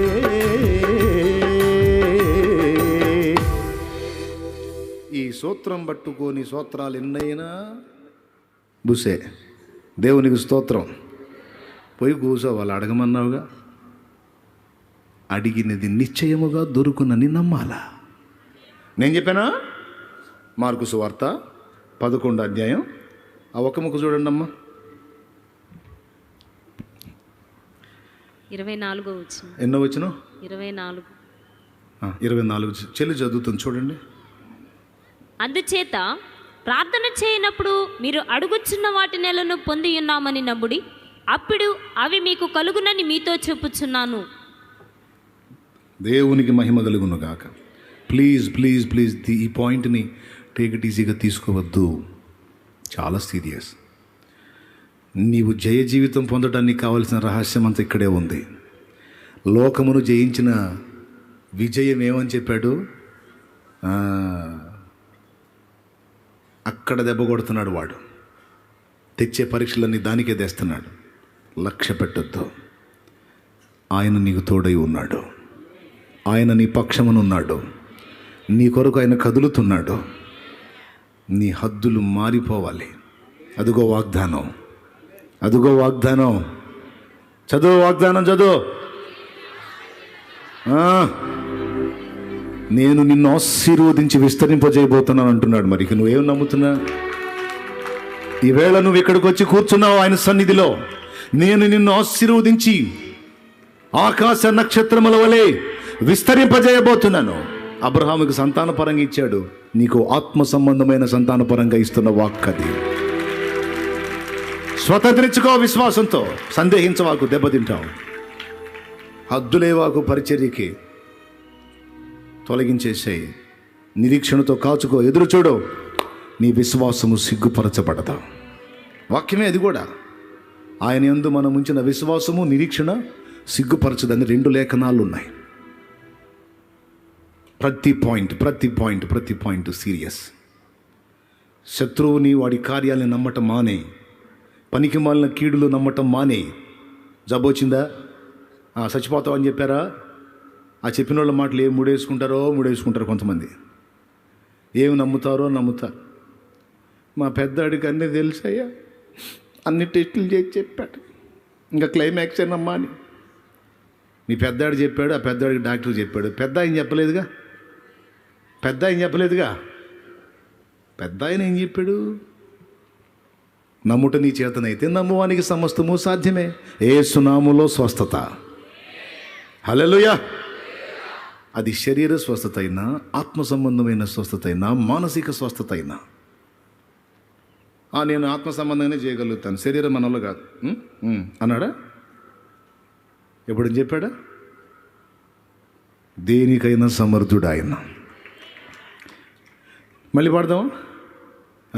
నీ ప్రజల నీరసం వచ్చినట్టుంది నాకు, మీకు కూడా. రాజాజ్ఞ మార్చింది నీవేనని, సంతోషంగా నీ ప్రజల నెమ్మదికై. రాజాజ్ఞ మార్చింది నీవేనని, అహమును అణచి అధికారులను అధముల చేసిన నీకు అసాధ్యమైనది ఏమున్నది, అసాధ్యమైనది ఏమున్నది. మళ్ళీ పాడుకుందాలే కానీ, మంత్రప్రయోగం చేసే మాంత్రికుడికి ఎంత విశ్వాసం అండి. సాతానుని ఆశ్రయించిన వాడికి, శక్తిహీనుడైన సైతానును ఆరాధించేవాడికి, సాతానునికి ఉపాసన చేసేవాడికి, మాంత్రిక విద్యను ఉపాసించేటువంటి వాడికి ఎంత విశ్వాసమో తెలుసా మీకు? ఒక అల్పమైన వాడికి అంత విశ్వాసం ఉంటే, జీవము గల దేవుడు ఆయన కార్యాలన్నీ గ్రంథ రూపంలో నీ చేతికొచ్చినాయి. ప్రాక్టికల్గా ఎన్నో అనుభవించావు, ఈరోజు కూడా చూస్తానే ఉన్నావు. వాడు సాతాను మీద, ఒక మాంత్రికుడు సాతాను మీద పెట్టిన విశ్వాసం జీవం గల దేవుని మీద నువ్వు పెడితే ఎట్లా ఉంటుందో తెలుసా? వాడిని ఎవడన్నా గదిలిచ్చాడనుకో, వాడు ఏమన్నాడు, సాయంత్రం తెలుస్తారా నీ సంగతి అని పోతాడు. పోయి వాడు కూర్చున్నాడు తంతుల్లో. వాడికి విశ్వాసం, వీడి మీద ప్రయోగం చేస్తాను, దుష్టశక్తిని ఏదో ఒకటి చేసిద్దని. ఒక అబద్ధాన్ని నమ్మినవాడు, సాతాను మోసాన్ని నమ్మినవాడికి అంత విశ్వాసం. నువ్వు వెళ్ళి మోకాళ్ళ మీద కూర్చో, వాడికున్న విశ్వాసం నీకు లేదుగా. వాడు దీక్ష భూని కూర్చుంటాడు, వాడు తిండి మానేస్తాడు, అవసరమైతే కొన్ని నియమనిష్టలు పెట్టుకుంటాడు, దాన్ని కట్టుబడి వాడు పని చేస్తాడు. కాన్ఫిడెన్స్ వాడికి, విశ్వాసం. నీకేం హద్దులు పెట్టాడు? కడుపు నుండి తిని కూడా మోకాళ్ళు వేయొచ్చే. పోయి మోకాళ్ళ మీద కూర్చో. ఎందుకు కథలతో నేను కూడా చూస్తాను నీ పరిస్థితి, ఎందుకు మారదో చూస్తా నేను ఈ పరిస్థితి, ఎందుకు తగ్గదో చూస్తా ఆ రోగం, ఎందుకు పోదో చూస్తా ఈ అప్పు, శరీర సమస్యలేగా. ఎందుకు పోదో చూస్తా నా భర్తలో ఉన్న బలహీనత, ఎందుకు పోదో చూస్తా నన్ను శోధిస్తున్న శోధన, బలహీనత. వెళ్ళి కూర్చుంటా నా దేవుని దగ్గర. దేవునికి స్తోత్రం. హాస్పిటల్లో కొడుకున్నాడు నా కొడుకు. ఒకసారి డెంగ్యూ ఫీవర్ వచ్చింది. ప్రార్థన చేసిన ఫ్యామిలీ వాళ్ళకి డౌట్గా, ఏదైనా జరగని జరిగితే పిల్లగాడు నువ్వే గా చేసి అంటారు. మళ్ళీ ఎందుకు వచ్చిన గొడవ, సరిపోవడం తీసుకెళ్ళి ఆసుపత్రిలో చేర్చారు. నన్ను చూడటానికి వచ్చాడు దైవజనులు. బుజ్జన్న వచ్చాడా? పొద్దున్న వచ్చినట్టున్నాడు బుజ్జన్న. ఆయనతో పాటు ఒక 2-3 దైవజనులు వచ్చారు అబ్బాయికి ప్రార్థన చేయటానికి. ప్రార్థన చేసి ఆమెనని బయటకు వచ్చారు. దగ్గరగా అక్కడ 20-25 బైకులు ఉన్నాయి. అన్ని బైకులు వదిలిపెట్టి దొంగోడు ఆయన బైకే తీసుకొని పోయాడు. ఏం చేయాలి? నా బిడ్డకు ప్రార్థన చేయడానికి వచ్చాడు, ఆయన బైక్ పోయింది. చూస్తున్నాడు, ఈ పాపం అంతా తిరుగుతున్నాడు. ఎక్కడ ఉంటుంది? సరే నేరుగా పోలీస్ స్టేషన్కి పోయాం. వాస్తవంగా హైదరాబాద్ ప్రయాణం నాది ఆ రోజు. టికెట్ తెచ్చారు. కిరణ్ వాళ్ళు ఇక్కడే ఉన్నారా? ఎక్కడ వెళ్ళారా? చేతులు ఎత్తే బాగుండే, కనపడతారేమో. స్టేజీ కింద ఉన్నారు. సరే ఇక్కడ ఉన్నారులే. టికెట్ కూడా తెచ్చారు. నన్ను హైదరాబాద్ సాగనంపట రెడీ చేశారు. ఈ లోపు ఆ బైక్ పోయింది. ఏం చేయాలా? ఏమంటే బైకే కదా అనుకోవద్దు, దేవుడు నాకు నేర్పినవి చెప్తున్నాను నేను. నా డౌటు, ఇంతమంది బైకులు ఉంటే వాడు ఎవడు అసలు? ఈ దైవజనుడి బైకే తీసుకొని పోయాడు వాడు. నాకు సమస్య సృష్టించాడు వాడు, సైతానుడు. సరే చేసేది ఉంది, వెతకటం మొదలుపెట్టాం. వాడేమో రోడ్డు మీద పెట్టుకుని ఉంటాడా, బెదరు ఎడబెట్టేదా అని. వాడి పాటలు కూడా తీసి అమ్ముకున్నాడో ఎడిపోయాడో వాడికి తెలియదుగా. పోలీస్ స్టేషన్ పోతే తీసుకుందాలి, కంప్లైంట్ తీసుకుందాలి, వెతకండి కాస్త చుట్టూ తిరిగి వెతకండి అన్నారు వారు. మారు మాట్లాడకుండా ఎన్నింటికి పోయిందా? 7:30, 8 పోయింది.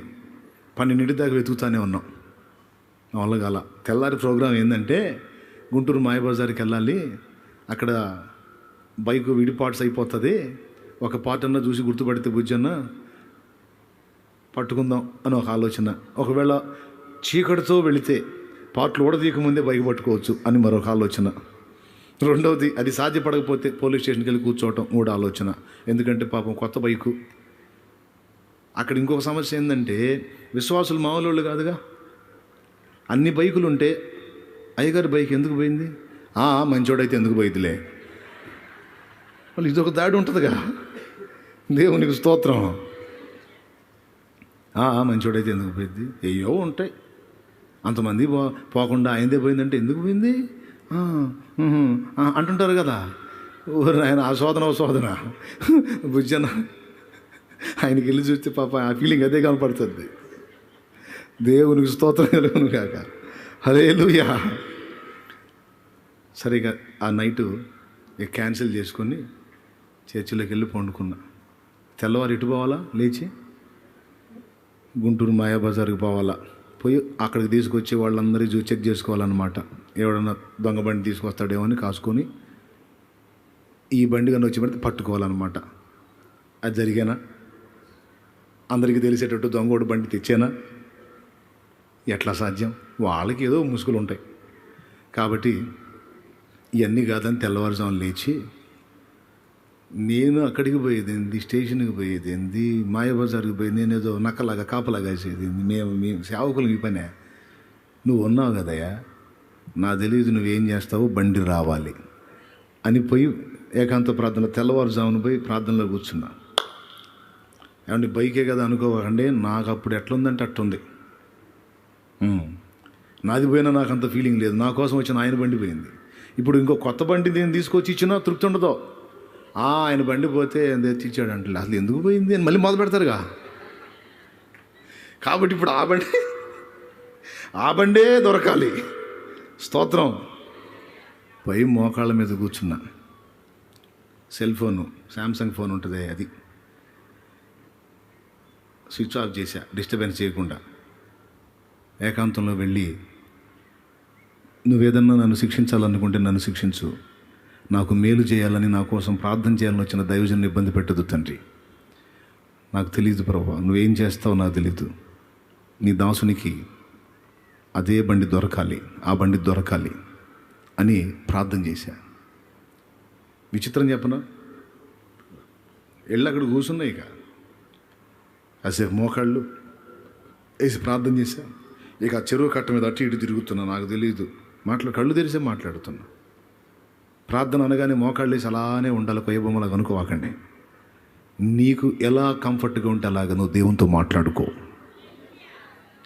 అన్నీ బాగుండి మంచం మీద పండుకొని మాత్రం చేయవాకు.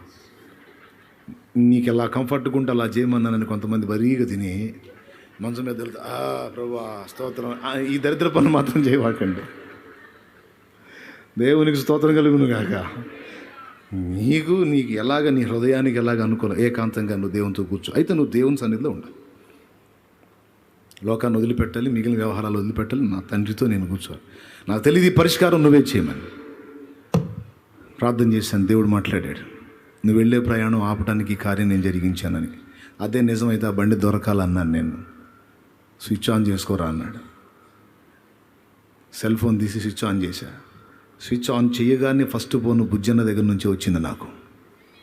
ఆయన కూడా ఇప్పుడు మీరు అన్నట్టు అన్నాడు ఫోన్. నేను హలో అనగానే మీరేమన్నారు ఇప్పుడు ఇంకోసారి అనండి. ఈ మాట ఆయన అన్నాడు, హల్లెలూయా తమ్ముడు బండి దొరికింది అన్నాడు.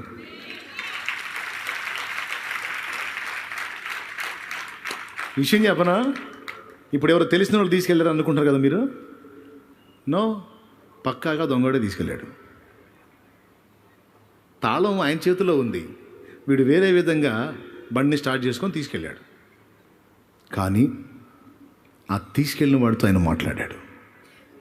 తెచ్చి ఆడబెట్టాడు తెలుసా. రాత్రి మేమందరం కలిసి వెతికాం కదా సేవకులం. ఒక దైవజనుడు ఇంటి ఎదురుగా పెట్టిపోయాడు వాడు. ఇప్పుడు కొట్టాలా నాకు తెలిసి,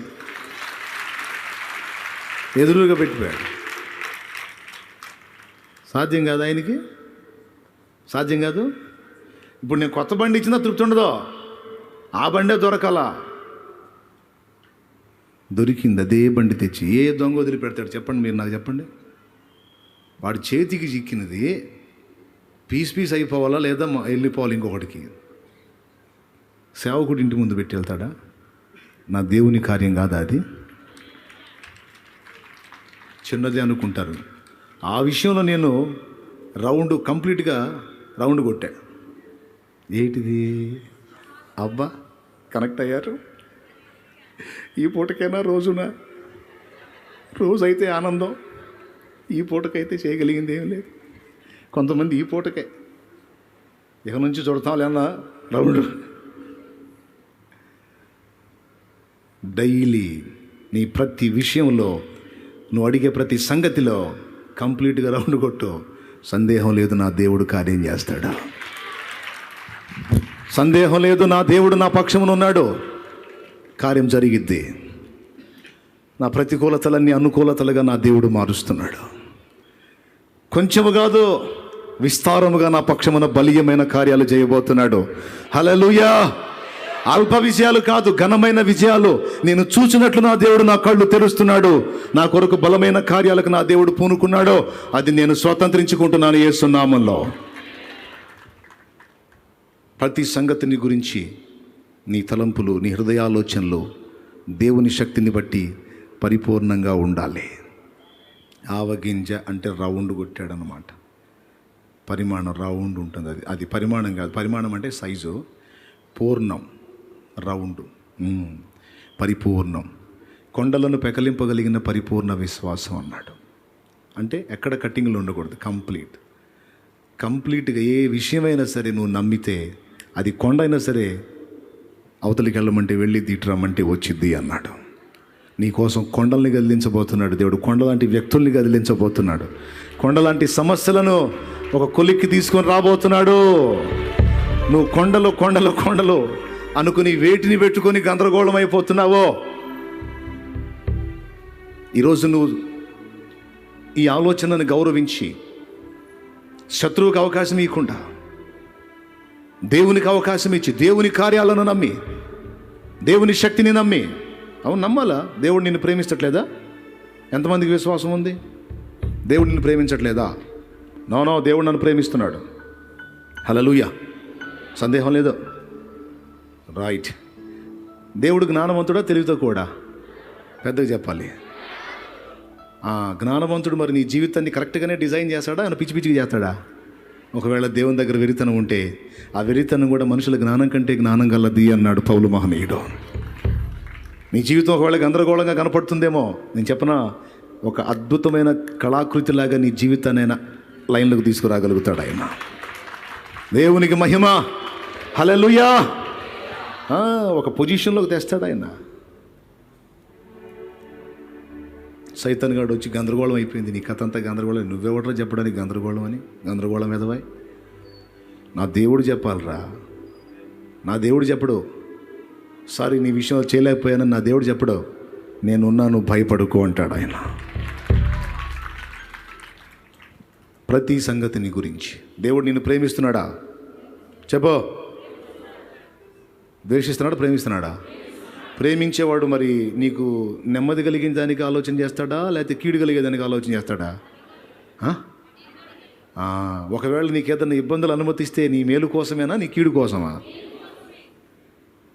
మేలు కోసమే. రైట్. జ్ఞానం కలిగినోడా, వెర్రోడా? నీకంటే చాలా అద్భుతమైన జ్ఞానవంతుడు. నా పిల్లల జీవితం ఏమైపోయిద్దు అంటే ఆయన చేతికి అప్పచెప్పు, అద్భుతంగా డిజైన్ చేస్తాడు. నమ్ము. నేను డీల్ చేయట్లా, నా బిడ్డలు నా దేవుని చేతికి అప్పచెప్పా. ఆయన వారికి అద్భుతమైన జీవితాన్ని ఇవ్వగలుగుతాడు. హల్లెలూయా, హల్లెలూయా. ఎందుకంటే ఆయన జ్ఞానం నాకంటే గొప్పది. ఆయన నన్ను ప్రేమిస్తున్నాడు. మూడవది, దేవుడు శక్తివంతుడా, బలహీనుడా? ఏమాత్రం శక్తో, ఏమాత్రం శక్తో? సర్వ సమస్తము. ఆకాశ గగనాలను నీ చేనతో కొలచితివి, ఆకాశ గగనాలను నీ చేనతో కొలచితివి.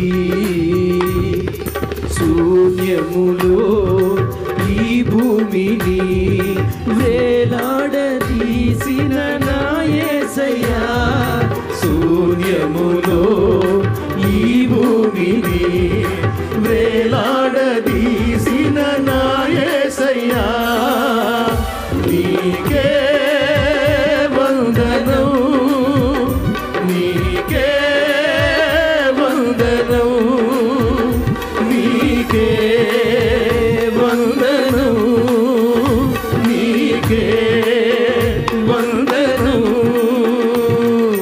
నజరేయుడా నా యేసయ్యా, ఎన్ని యుగాలకైనా ఆరాధ్య దైవము నీవేనని గళమెత్తి నీ కీర్తినే చాటెదా. నజరేయుడా నా యేసయ్యా, అగాధ సముద్రాలకు నీవే ఎల్లలు వేసితివి. అందరం పాడదాం. అగాధ సముద్రాలకు నీవే ఎల్లలు వేసితివి. జలములలో పడినే వెళ్ళినా నన్నేమి చేయవు నా యేసయ్యా. జలములలో పడినే వెళ్ళినా నన్నేమి చేయవు నా యేసయ్యా, నీకే వందనం, నీకే వందనం, నీకే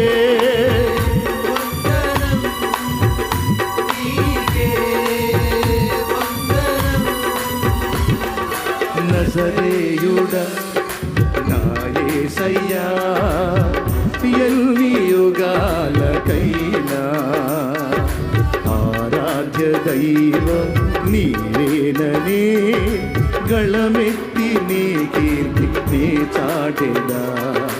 నజరేయుడా నా యేసయ్యా.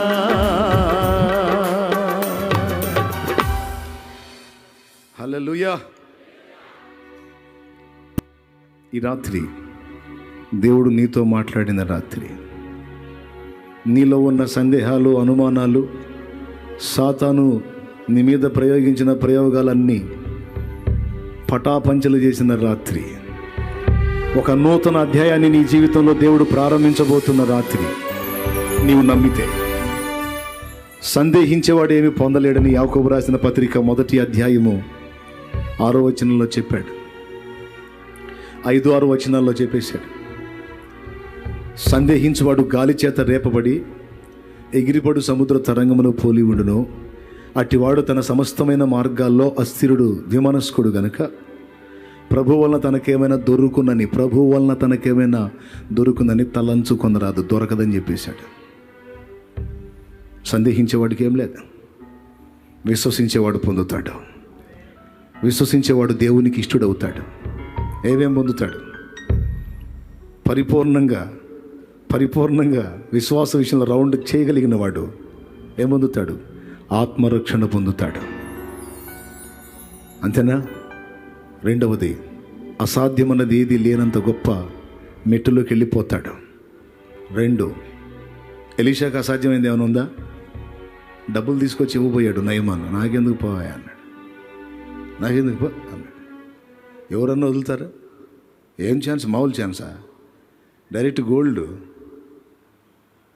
నాకెందుకు పో అన్నాడు. ఎందుకు? నాకేం కొద? చేదు నీటిని తీయటి నీరుగా మార్చే దేవుడు నాకు తోడై ఉన్నాడు. విషపు కూరలను మధురమైన వంటకంగా మార్చగలిగిన దేవుడు నాకు తోడై ఉన్నాడు. ఒక మాట చెబితే ఏదైనా చేసి పెట్టే ప్రభు నాకు తోడై. నువ్వు ఇచ్చే ముష్టి ఏంది నాకు? బా, ఏముంది అసాధ్యం? నీకు కూడా ఉండదు, అసాధ్యం ఉండదు. ఏమేం పొందుతాడు? ఆత్మరక్షణ పొందుతాడు, నిత్య జీవాన్ని పొందుతాడు, కిరీటం పొందుతాడు, బహుమానం పొందుతాడు, రాత్రి చెప్పే సింహాసనం పొందుతాడు. వీటన్నిటికంటే ముఖ్యంగా దేవునికి ఇష్టడైపోతాడు. విశ్వాసం గల్లవాడు ఇష్టడైపోతాడు. ఈ డౌట్లు ఊరకు అనుమానాలు డౌట్లు పడతా ఉంటే చిరాకు పుట్టింది దేవుడికి. ఒడ్రీడని డైరెక్ట్గా అనలే కానీ నాలాగా ఈ కుమార్తె ఈ కుమారుడు ఏందో అనుకుంటాడు. ఆయన పరిశుద్ధుడు కదా, మనం అంటే మనుషులు కదా, ఖచ్చితంగా అంతే అనుకుంటాడు. చెత్త డైలాగులే వస్తాయి మనకి ఒకటి అనుకుంటాను. దేవునికి మహిమ, హల్లెలూయా. దేవుడు అట్ట అనుకోడు, కాకపోతే బాధపడుతుంటాడు. ఇష్టుడు కావాలి అంటే దేవుని నమ్మాలి. దేవుని నమ్మినవాడు ఏమేమి స్వతంత్రించుకుంటాడు? భూమి మీద కార్యాలు కూడా స్వతంత్రించుకుంటాడు. చాలా పొందుతాడండి. ఈ రాత్రి మరి నీవేమేమి మిస్ అయ్యావు ఒక్కసారి ఆలోచించుకో. ఈరోజు ఇక్కడ కూర్చున్న వాళ్ళందరూ కూడా కొంచెం ఆలోచించండి. సేవకులతో సహా నువ్వు ఏ హద్దు గీసావో ఆ హద్దుకు దాటి అంగుళం కూడా కదలవు, కన్ఫామ్. అందుకే అబ్రహాంకి ముందే చెప్పాడు, విశ్వాసము పుట్టించాడు. పో, నడువు పో అన్నాడు.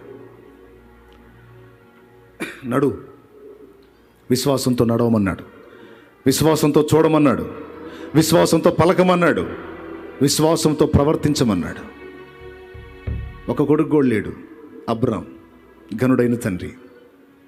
ఇక నుంచి నీ పేరు చెప్పుకో, జనములకు తండ్రి అని చెప్పుకో పోమన్నాడు. ఇక్కడ ఒక్కడు కూడా లేడు, జనములకు తండ్రి అంటే ఏందయ్యా నువ్వు చెప్పవాయా? సరే, అప్పటి నుంచి పేరు అడిగిన వాళ్ళకల్లా నేను జనాలకు తండ్రిని. చూసిన వాళ్ళు ఏమనుకుంటారు, ఇక్కడ ఒక్కడ కూడా లేడు, నేను జనాలకు తండ్రి అంటాను. ఎంతమంది వేటకారం చేశారో చివరికి ఏం చేశాడు? వాళ్ళ వెటకారాలు గెలిచినాయా? దేవుడు తన దాసునికి ఇచ్చిన వాగ్దానం గెలిచిందా? దేవుడిని నమ్మిన వాడు సిగ్గుపడ్డా? ఇప్పుడు మనం పోయినా కూడా ఎవరిని అంటాం? తండ్రి అయిన అబ్రహామా, మనల్ని కూడా ఆయనకి పిల్లల్ని చేశాడు. నా ప్రియమైన దేవుని బిడ్డలారా, ఆలోచించండి ఒకసారి. హద్దులు గీయొద్దు, విశ్వాసంతో చూడు, విశ్వాసంతో మాట్లాడు, విశ్వాసంతో నడు, విశ్వాసంతో ప్రవర్తించో, ప్రయత్నించో, ఎదురు చూడు దేవుని కార్యాల్లో. బలమైన రీతిని నీలో జరగబోతున్నాయి, నీ ద్వారా జరగబోతున్నాయి.